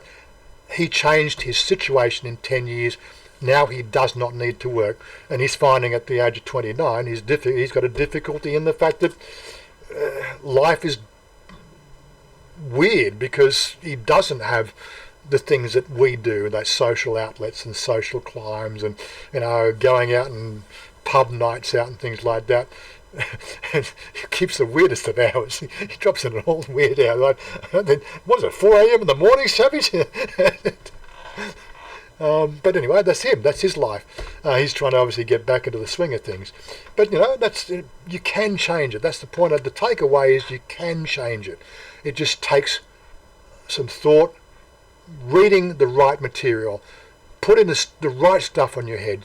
If you're affected by what's being written on Facebook walls, what's showing in the face, well, stop watching Facebook. I watch Facebook to get a feel of what the population. I've got 2,500 people on my Facebook, right? And my wall basically is populated with the feelings and thoughts of the population on that demographic of 2,500 people, right? I get an idea how how people are swinging in their thought processes all the time on a daily basis, based on the false information that's being propagated. That's how you deal with it. You get a feeling of what the country's doing, and of course, what they're doing, you need to go the opposite direction, right? That's all it takes. if You everybody what wants, Dallo said? what's that? The capital of Australia? He says, "What's the capital of Australia?" And he answers. He says, "About $1.50." capital, that's it. Yeah, I thought that was too much, Dallo. And what? Like, what's the capital? I thought, Like, Yeah. Now, again, look, we need to change the paradigm. I don't mind sitting in here and having a discussion about this and stuff. It's a bit hard to do it on YouTube, right? But again, look, I'm no expert. I've just done things differently. Okay, I have a ladyboy for a girlfriend, right? Now she's transgender, right? She's had operations and things like that, but that's my girl, that's my choice. It doesn't change who I am and the way my thought processes, are. My thought process, if 99% of the population are turning left, I would generally look at what's down the right-hand path. That, to me, looks more appetizing than following 99 sheep. Right, and that's always been my thinking process for the last 35 years. And that's how I've operated my life. It takes, there's been ups and downs. I've had hard times. I've got hard times possibly ahead. I'm not getting the super chats that I'm expecting to do. I'm giving people good information here, and I'm not seeing the super chats, right? I was watching RB Media this morning, and like the bloody money's rolling in his channel. He's talking about the same stuff as I'm talking about, Okay, he might have been doing it on StreamYard with a couple of other people on the screen. Do I need to move to StreamYard to really get more super chats? I don't know. I think people want to be more anonymous and not have their face on screen. And let's look at the world, not look at four guys having a. Would you settle for a beer, Warren? I'll put up shout me a beer instead. That's it. Shout me a beer. But anyway, I'm not having a whinge and complain about it. The channel has always operated without the thought of making money on YouTube. But quite frankly, I now need to probably start thinking about taking the YouTube route seriously. The biggest challenge I'm dealing with right now is how to be me and not change me, right, to suit the way the algorithms work and play the game of YouTube, which is clickbait and sensational videos and other things like that, that's how you make money on YouTube. And to me it's abhorrent to do that, to change to suit the multinational. I will buy Google shares. I've actually got Google shares. I will buy more Google shares because right now that's looking good to buy. Right, just go back. What's Google looking at, in Alphabet? Google's running the world, aren't they, really? Right, so look at Alphabet right now on the NMS. You're better off with the Google phone as well. Right, so right now there's a daily trade. They've dipped quite a bit in the last day. But yearly, okay, so right now the real value of Google, right, is $1,500 per share.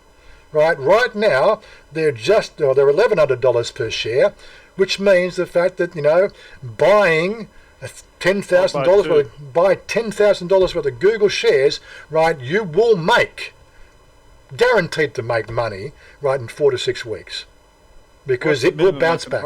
Because I can only afford 2. Well, you can do what they call split trading.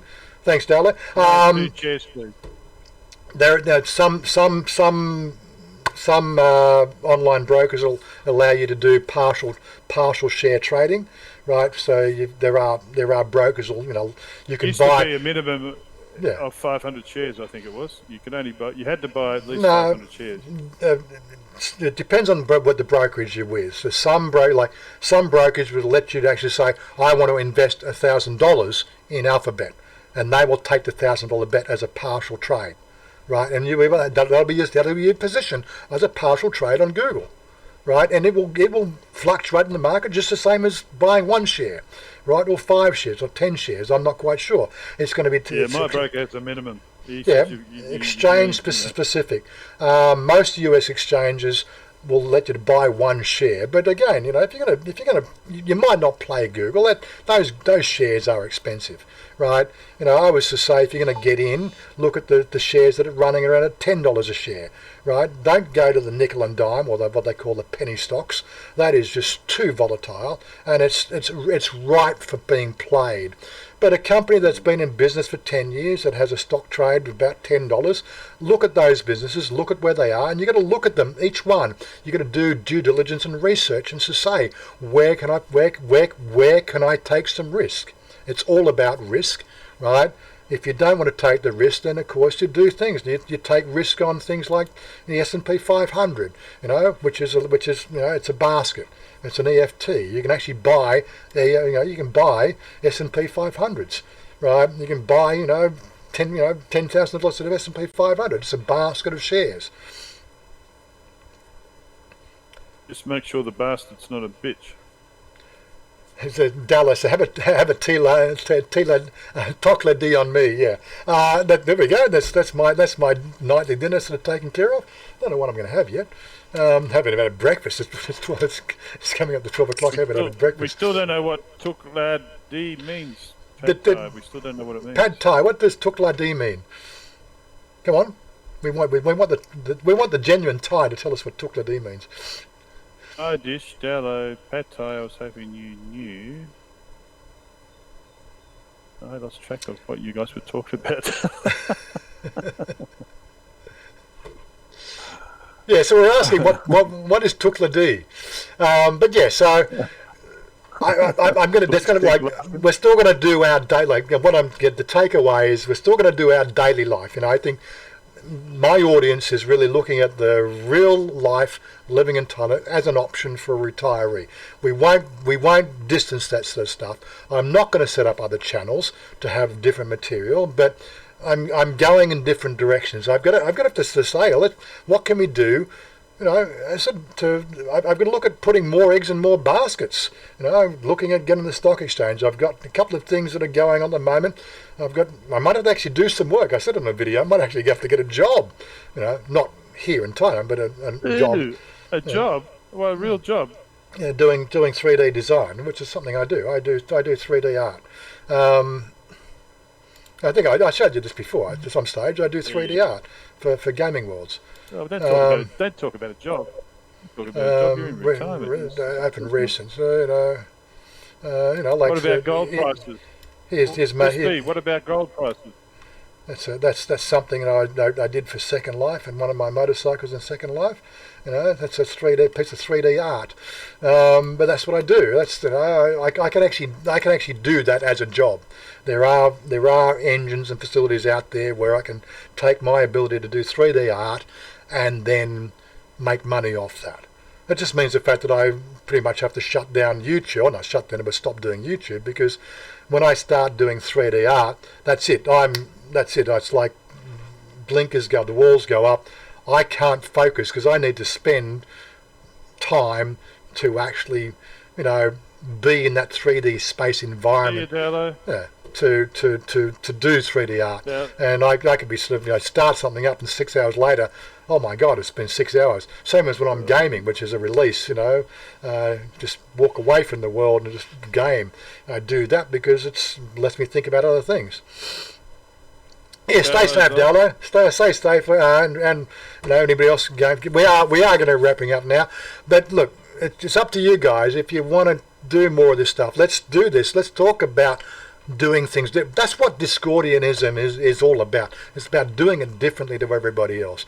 That's what it means to be a Discordian. That's what the whole thing is about. That's what I'm all about. I can help you sort of get over some of the hurdles of life when it comes to that stuff. I can make videos about that, but I do need to take on a little bit more of a serious approach to how YouTube works, because there is a potential to make money there. But I just don't want to play the clickbait game. I don't want to play the sensational, every video is about COVID-19. I don't want to, okay, this is about being it's a situation. Let's look at the brighter side.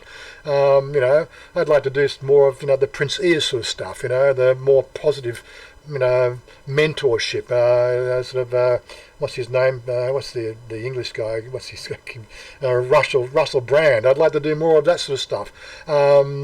Which again, it's another guy I follow, Russell Brand. He's one of my favourites. I love what he talks about. Elon Musk. I not really so much follow Elon Musk. I think he's a little bit, he's almost borderline. Well, you like him. I like what he's doing, but I do feel he's socially inept at sort of some levels. He doesn't do well in his. Pad Thai. Tuk means cheap. La means and Ki Tuk means Cheap and good, D, good. So Yeah, good. D is good. cheap So, and delicious. yeah. Okay, cheap and delicious. That's what it means. Okay, took la D. That's what I was thinking. La. So yeah, yeah. That I got took. Yeah. I got took and I got good. Yeah. And Yeah, the spelling threw me. If I saw TUK, I would have understood. Yeah. But when I saw took, it Well, threw me. when I saw took, I saw again. It's actually in on the app. It was Yeah. TUK on the app. Yeah, that It wasn't threw took. La, But and but that was the same la, as la tuk, is as in and. cheap. You know, Yeah. cheap and good. And they are. They're Basically, cheap and good. Yeah. yeah. cheap So and you know. The meals, if I go and have a look at their meals, they took I do right now for lunch. Okay, what's popular here? 121 baht. I can't sort of see what they were. I have to look at the English. 86 baht. Stir-fried chicken with oyster sauce served on steamed rice. That's 86 baht. Okay, now I can go down the street and get that for 40 baht if I want to stand outside the eatery and wait for it to be cooked for me, which is what we did yesterday. Yesterday for lunch, we didn't for dinner. I wanted cashews. I can't get chicken cashew in the street, so I had to. If I can get in the street, I'll pay 40 baht. But you know, this is the thing. You have to pay twice as much for the same meals, which is I can get out in the street. But again, they don't always have it out in the street. Thai omelette stuffed with mixed pork. Now 89 baht, 90 baht for a Thai omelette with rice. And I can go down to my local rice shop and I can get that. I've been learning this is what I've been learning lately, and I'm really doing a hopeless job of how to pronounce all these names. But yeah, it's one of those sort of things. I've got to learn better how to actually say the Thai. But she does it. She makes it, and that'd be 35 baht for a omelette with pork, with the minced pork omelette, and I think pork and onion in the omelette with rice. It's about 30 to 35 baht. It's very cheap. But I'd pay 89 baht there. But again, this is a takeaway joint that specialises in this. Chicken with cash is one of the things. 93 baht. Green curried pork soup. So I haven't seen green curry with pork served with steamed rice out in the street. It's probably there, but I don't recognise it, right? And I don't know the Thai words, so I get challenged. It's only what I always put that one mixed up. Green chicken curry. I think it should be gang. Is that curry? Gang curry. Kien. Gang Kien. Guy. Gang Kien guy. Gang Kien guy. So that would be Kai curry Gang green Kien. chicken. I'd have to snapshot that, then bring this in. Let's just see. Let's do a little Gang exercise. Kien Thai. How do I learn my Thai? Look it up. Screenshot. There you go. Gang Kien. Right. Gang Kien guy. Gang Kien guy. I don't know. Now I'll go to my Gang not my calendar. I'll curry go green to chicken. here. Right now I'm going. Of course, this is all invisible. Oh, scary. No face. Now I go camera. Right, I go import. Gang Where's Kien that guy. video I did? What's the one I just thing there? Let's bring that one up. Okay, Gang let's Kai scan that one. Kien. Okay, that Gang one Kai there. Kien. Gang Kai Right. Kien. That one there is Thai to English. Right, say it. What did you say? What did you say? Turn the volume Gang. up. Wait. Gang. That's Ooh, I too didn't slow. understand that. Oh, okay. Says Let's she's just, got a coronavirus mask on. okay, well, so let me just see if I can actually piecemeal that together because I can't work out what she says there. Gang Giao Kai. Copy. Kai Kien. Let's go to my proper translator app. Thai to English. Right, so that was paste that one under there. Submit. Okay, they don't even understand what she just said there, and that's written in Thai on. Oh my God! So some of the things like Let's just ask Pad Thai. Pad Thai. How do you say green chicken curry? Is it guy chicken kien gang guy kien? Yeah, Kengai Kien, maybe. I don't know. Kengai Kien. They have the adjective after the noun. Genkai Kien. Okay, let's Chris see. B had it there somewhere. Let's He just, said, I'm looking for my always gets me that translation. one. Where I is always it? get the word order. Where's my translating app? Oh, there, Google Translate. Here we are. Way down Chris here. B. Chris B says Kang Kiao Gai, which would be curry green chicken. But then that would put green before the adjective before the noun, which is chicken. Oh, I thought it was the other way. Oh well. I thought it was แกงเขียวหวานไก่ Gang Kiao Wan so Gai. Yeah, Chris was right. Yeah, it confuses me a bit because Kiao means green. The noun there, but it is after gang, so it's after curry, I suppose. แกงเขียว Because I was หวาน thinking, ไก่ Gang Kiao Wan Gai. That's why I get it confused because they say the adjective always comes after the noun. So gang is curry, that's a noun. Kiao is the adjective, and then but you've got another noun there, so which would make it. So that's why I always got it wrong. I go gang gai kiao because it keeps all the adjectives after the noun. But anyway, it's one of the little nuances. Let's see how But it's yeah, broken down. Gang kiao gai. Okay, Gang Kiao Wan is a type of green curry with bamboo shoots, coconut milk. So it's actually a particular dish, is what. So that's the thing. So, Gang Kiao Wan is So if I look at that, let's see if we can translate what that one is, and find out what the words are in that. Well, kiao's green. Yeah. Gai is. Kiao, so Kiao is green, gang, stew, and Wan is sweet. So it's sweet, Yeah. sweet stew, green, curry, chicken. That's how I learned my Thai. Sweet green chicken curry, yeah. Yeah. But I never really normally put the word sweet in there. Because they just add more fucking. Oh, I'm sorry, they just add more sugar. There we go. That's our Thai lessons. So now I'm taking Thai with Sarah's job, and I'm teaching a Thai. So that's how you do it, guys. Simple stuff. Like, it's all there for you. Like, we can have complete universities online, right, in the comfort of our own home. We don't have to go out. We can learn everything. It's all there. I can show you the tools that I use. We can share ideas, which is what we do. We share ideas and we fight. You know, we fight. We have some quite raging arguments. We did. We got it out of our system before the stream started this morning. But yeah. But that's one of the Somebody things. calls you a racist. Don't get upset. That's right. But if you don't get upset if somebody calls you a racist, you know, it was just it was a flippant remark. I didn't think about what I was saying. But yeah, we shouldn't. Let's not be xenophobic, right? In today's we are one human race. Let's try to sort of distance ourselves from xenophobic, feelings and thoughts, right? We're all in this together. We've all got to deal with the problems. We've got inept governments trying to make the decisions for the population as a general whole. Generally, they've got no rule books they've got to deal with. This is the thing. They've been more concerned about supporting mining industries rather than supporting the CSIRO. Actually, that's one thing of it. What's the CSIRO? Where's the stocks of CSIRO going? It's a private company, so we can't invest in them. We can't even see what their stocks are worth. Damn!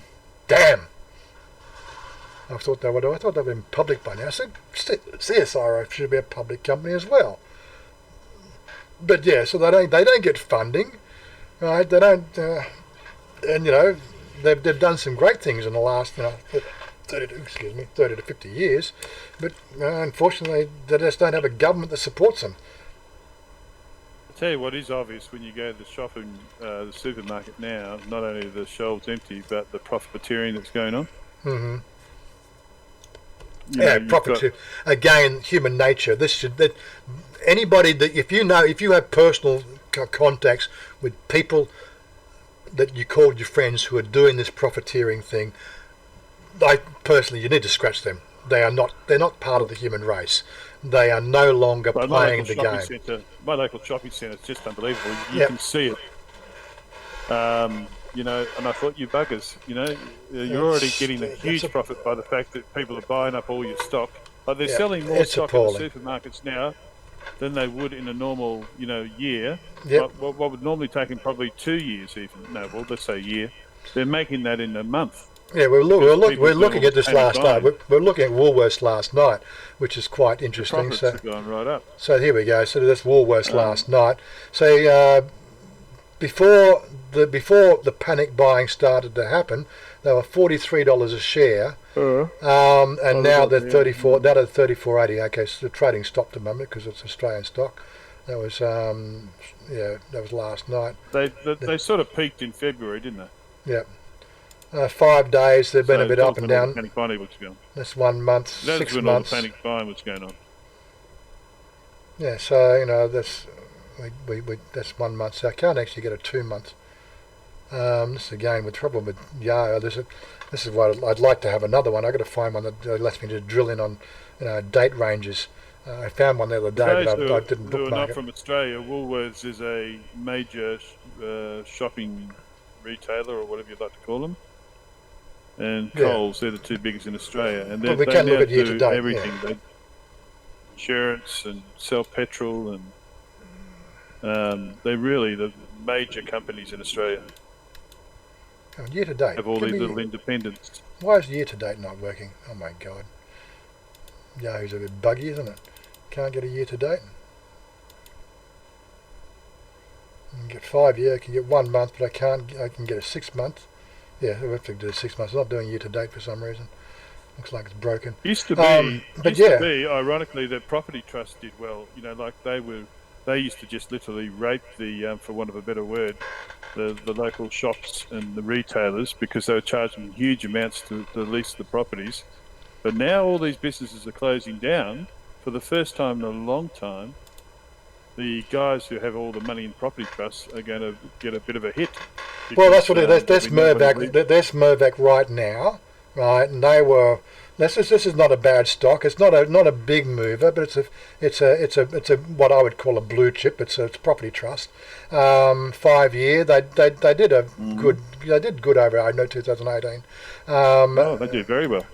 But right now, if you look at the 6 months, right, the 6 months, it's not a day trading stock. It's a stock more for a long term, something you would hold for 2 to 3 years. So that's what I was saying. Yeah. The basically it's got a good dividend yield, right? This is something when you're doing these baskets, when you're doing these things, definitely look at these sort of things. Like what's the yield? Because the fact that they might not do well over 6 months, but thing is like Wednesday reporting. Okay, dividend end date is December. So can we get a full 1 year? What was? Let's have a look at the 1 year graph. So when was December? So December there. So December was. Robert Grove says eggs normally cost 90 baht for 30 egg. Some vendors in Chanya were selling them for 150 baht. So Yeah. So Mirvac wasn't a big climber between April to December. Like a day trader would have probably steered clear of Mirvac as probably an option because it's a low value stock. It's running $3.27 at that point there. It's down to $1.95. But if you got into Mirvac stocks now and bought $1,000 worth of Mirvac, you are guaranteed to be back there at $3.27 when this thing is over. There's no doubt about it. And why do I say that? Go and look at the max. Okay, so let's look at max 92. Right, so that's where they were in 07. Right, this is the crash across there. Right, the GFC, the crash. Okay, they took a long time to recover, but it's a long-term stock. But that's where they were. That's what the value. They were $5.32. Right, this stock will bounce back. It probably won't bounce back as fast as something like BHP will, but they'll get a grip, right? And they are a good, solid, foundational stock. They're not disappearing. They've been around. They've been trading since '92, and it's been a gradual climb. I don't know what happened. What happened in June 2005? I'd have to go back and look at what happened in 2005. What property caused that trusts are property trusts are a very yeah. That's just one, for instance. Yeah. This is what I'm looking. It just was a name. That was a name that just came off the top of my head. But over a 10, like you can't do a 10 year, but over a 5 year, if you would have done pretty well over a 5 year from if you bought 5 years ago at $2.08. Well, have a look at Westfield. Have a look at Westfield shares. They're a property trust. Westfield is another one, I think. Westfield, I think they call themselves. I used to have shares in them, I think. Westfield Corporation is private. Westfield's private. Yeah, but isn't it a property trust or? Well, we got that with the Westfield on ASX. What are they? They're a beta monthly ratio. No, they're property trust. I don't know what that was. Ubini Bale Westfield. So they've dropped as well. See, they've dropped as well because that's only a day. Let's have a look at the year.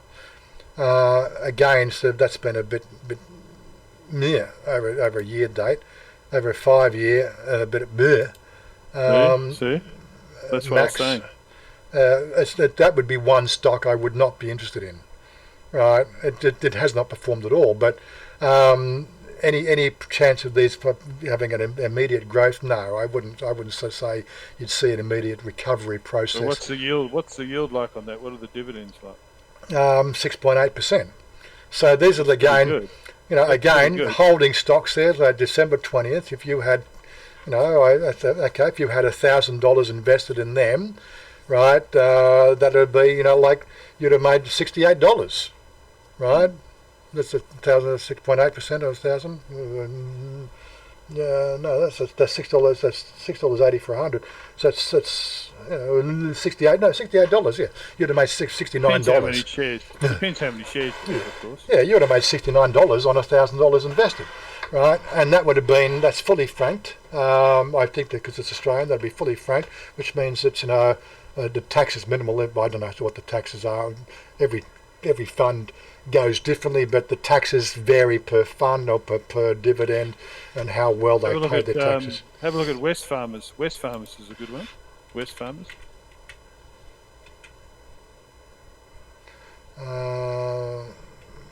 They should be doing good. Wesfarmers are a very good buy, I would imagine.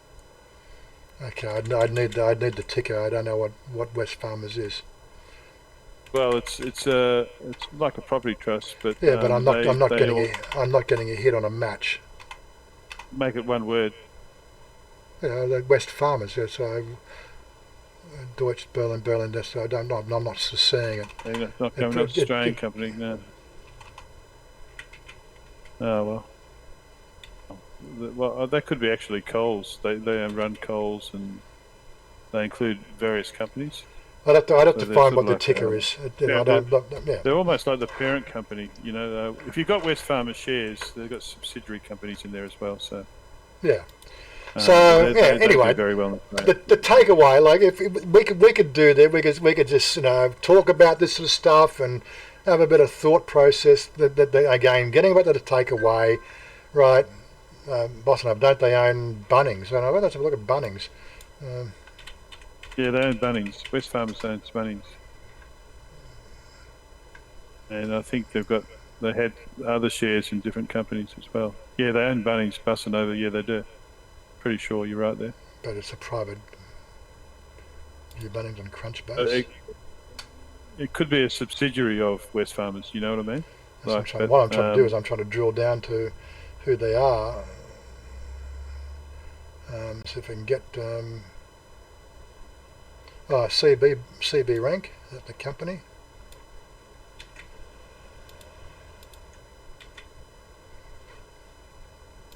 If you type in Wesfarmers shares or holdings, well, not from here.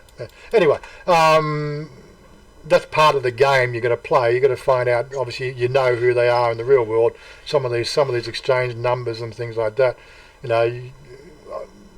How well they're searched and everything else, they can be a bit difficult to find. Let me have a look on mine. Anyway, I don't want to go too much more. We've done 20 minutes on stock exchange, or 25 minutes on stock exchange. But Mossy's saying WS. Yeah, yep. Wesfarmers are $32. So it's Wesfarmers Limited on the ASX.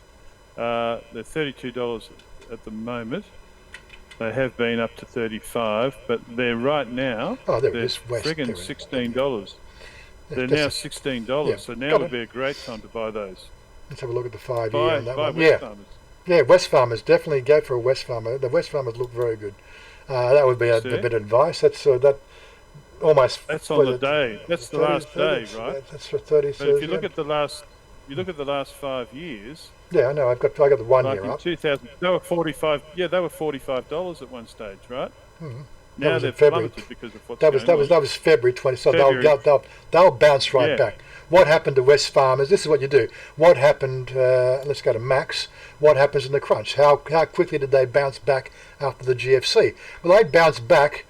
So if you bought in December or February, like this is Down to equivalent to February now, now. if you bought at $12, you would have gone to 23 in so March. I'm going to keep. Right, Keep so an eye on them. They're a good company. 9 months, you would have made a very good profit. They've been up and Okay, down. Warren. Well, businesses that they own, So they own a lot of businesses, right? So they own Blackwoods, New Zealand Safety, Green Cap, Bullivants, Corrigas, Blackwoods Protect, And Total don't forget, Fasteners, don't forget Hard the Jacket, yield. Stubbies. And don't forget the yield. That's a 4.4% yield. You can't do that on a bank account. It's a fairly solid Well, company. roughly 4% yield, yeah. Yeah.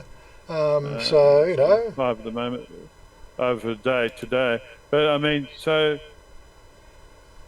all those shares, and I made quite a big profit on them. And I'm if pretty they sure go- I've got West Farmers in my portfolio as well. Yeah, I bought them for $16, and so I sold them for quite a profit. But they could well go if they go to say $20. I'd snap some of those up. Mm-hmm. Be close enough. If they go down, see. I don't think they're going to go down any lower than that. No, they went down as low as $30, but They've been as high as yeah, they've been quite high. $40. Yeah, $40. The lowest has been $11, and then way back in 2002 they were $9. So I got them when they were about probably 2003 of April. So I got them for about $16, and then I made quite a big profit. I sold them for roughly $40 in 2020 or 19 roughly. So This is what scares people. I- Of course, these numbers here. yeah, You know, the had a 7.25. When people start looking at stock exchanges right now, that's what would scare people. There's these numbers, but that's the thing. People just don't know how to look at the charts. so there's my tip to you. I was Everybody taught watching. this stuff in 1971. Now, we didn't have all the tools we have now, but we had graphs. We could still do this. Yeah, more than you know. yeah. They don't even teach it in school. That's Yeah, Robert Kiyosaki says. They don't teach you anymore, right? Schools are teach you how to press. All you're getting taught in schools now is how to be a contributing button presser in the workforce. You've got to start thinking outside the box, guys. That's the end of the story. Don't be a sheep. There's lots of things you can be doing. Don't be a butt presser. Don't be scared to join the Discord and have arguments with us and talk about the stuff. And let's have it's a collective mindset. We need to be a collective of thinking different people, doing different things and helping each other. I don't know if that makes sense to people. The whole idea of helping people make changes and differences in their life. I know it's a foreign concept, but unless, of course, we start taking an altruistic approach on betterment of human society, right, for the whole of human society, not for the people who have money. And like, I don't have money, I don't have millions of dollars. I've got enough to support myself without having to work, but, you know, that's only living here in Thailand.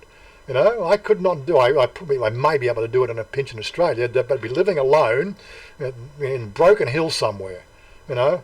I could probably buy something for $35,000, $40,000 out in Broken Hill. Well, we said before what good's come out of this whole saga, and it's a greedy viewpoint, but it needs to be looked at, is for expats living in Thailand, it's probably a good thing because it's gotten rid of all the, the expats that are there, and for the expats that are left there, they get to enjoy the what do you call it? The fruits of leftovers, that's it. You know, they're the fruits of our labour. So what I'm saying is, it's sort of what is a self-correction, isn't it, of things? You know, because everybody was going to Thailand, and everybody was retiring, and everybody was living the cheaper life. But now it's sort of put everything back in perspective for you guys, at least. What you ever done the right before what you said the sank? I'm not quite sure the vernacular there. Vic, Are you ever done the right thing before and you said the stink? I don't know. Yeah, it's a strange vernacular. I just can't work out what he's saying there. I need a bit more of a generic English language to get the thought process there, Vic. Sorry, I don't speak belly talk. It's unfortunate. I have to think about unless of course it's done in context. What are the decisions I've done right, and what are the decisions I've done wrong? Well, look, I think I'm many, but they're personal. I've talked about some of them. When they come up in our little walkarounds. You got to watch the channel. I talk about things that I've done wrong. I've made lots of wrong decisions. But the point about making a wrong decision is then owning it and then making the right decisions from the mistakes. Robert A. Johnson wrote a very good book called Owning Your Own Shadow, and deals a lot with this particular attitude of the fact that we all make mistakes. A lot of people want to hide them, right, and put them under the table and all that sort of stuff. But once you own the fact that you've made a lot of mistakes, one of the mistakes I made very early on was, maybe I should have gone the left-hand path when I was in Scotland and stayed there and got a university degree. I got the university entrance and stayed there and worked restaurants and nights and stayed there and did my physics study or my physics degree. Maybe I should have done that. I don't know. It's hard to say. You learn from it, but you just avoid regret. But you can't wallow in the bad mistakes. It's a mistake. Yeah. I am here now, living the life I'm living now, and taking the advantages of all the bad mistakes that I've made to get to this point. But I own everything. I know it's a bad decision. I know it's a bad decision, with Helen, my first real solid girlfriend, and I was 19 years old. I wanted to play the field.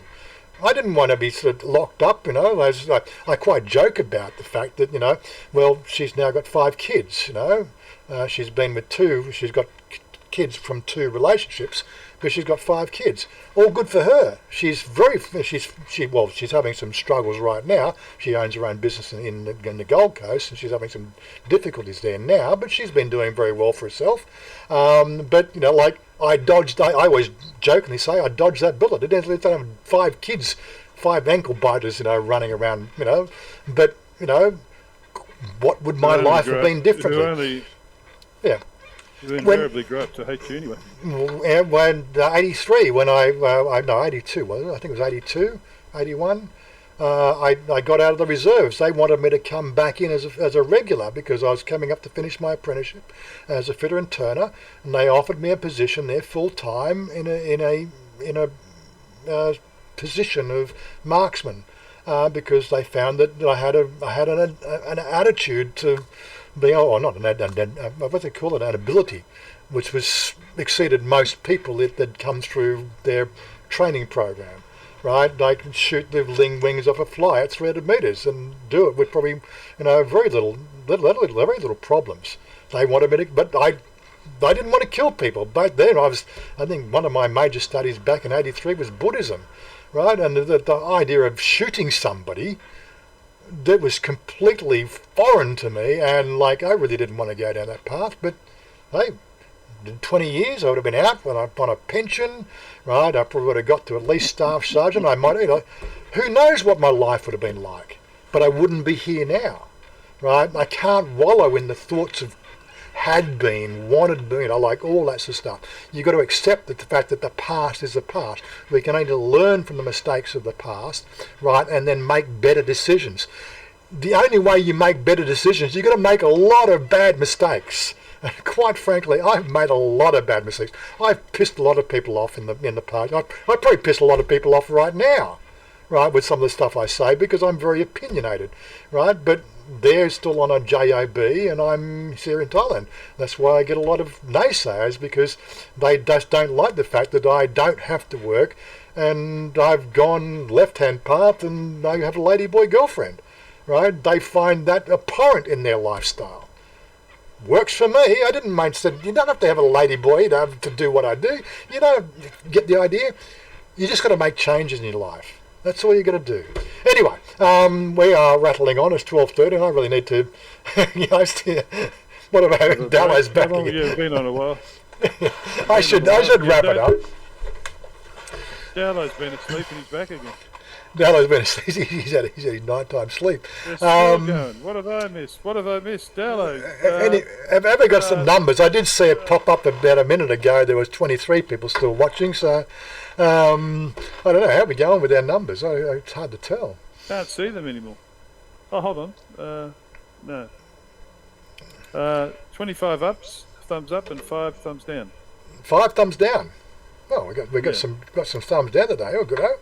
You've got 30 watching. You've had 30 watching if you add the two together. Yeah, I did. Well, no, it's that's another way to Dallo look at said it. 27. Dallo said 27. Yeah.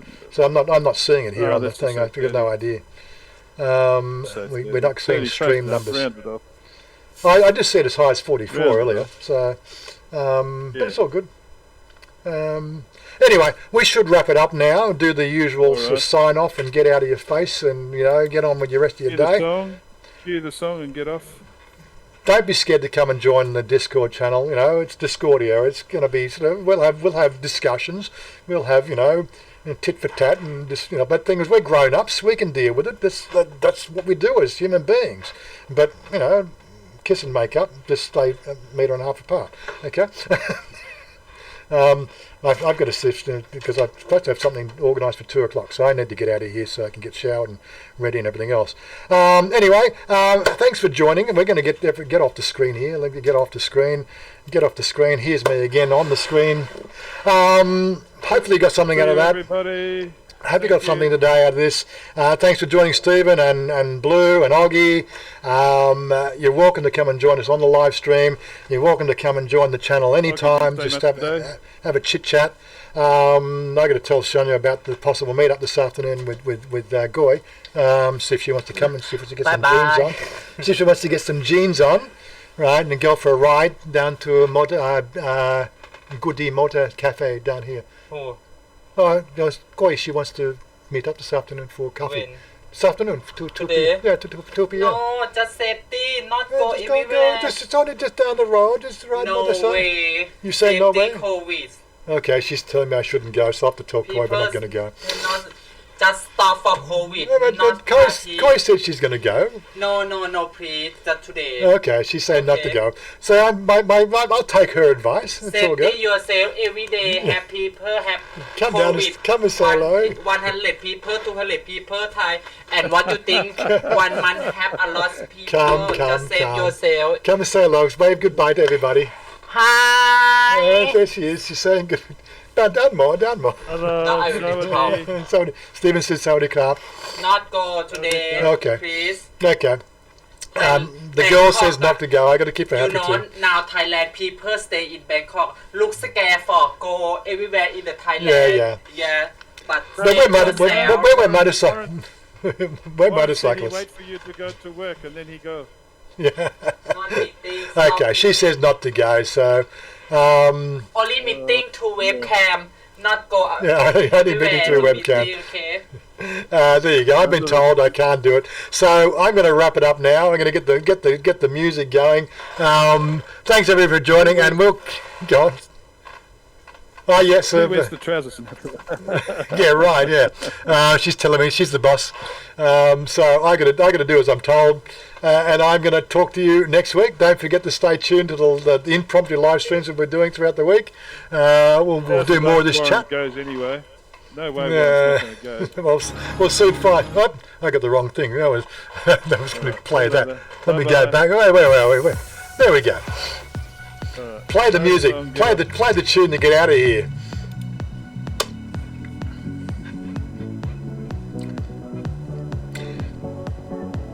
Bye, Lucky Luke. See you, everybody. Bye-bye. Bye bye. Bye bye. Bye bye. Bye bye. Bye bye. Bye bye. Bye bye.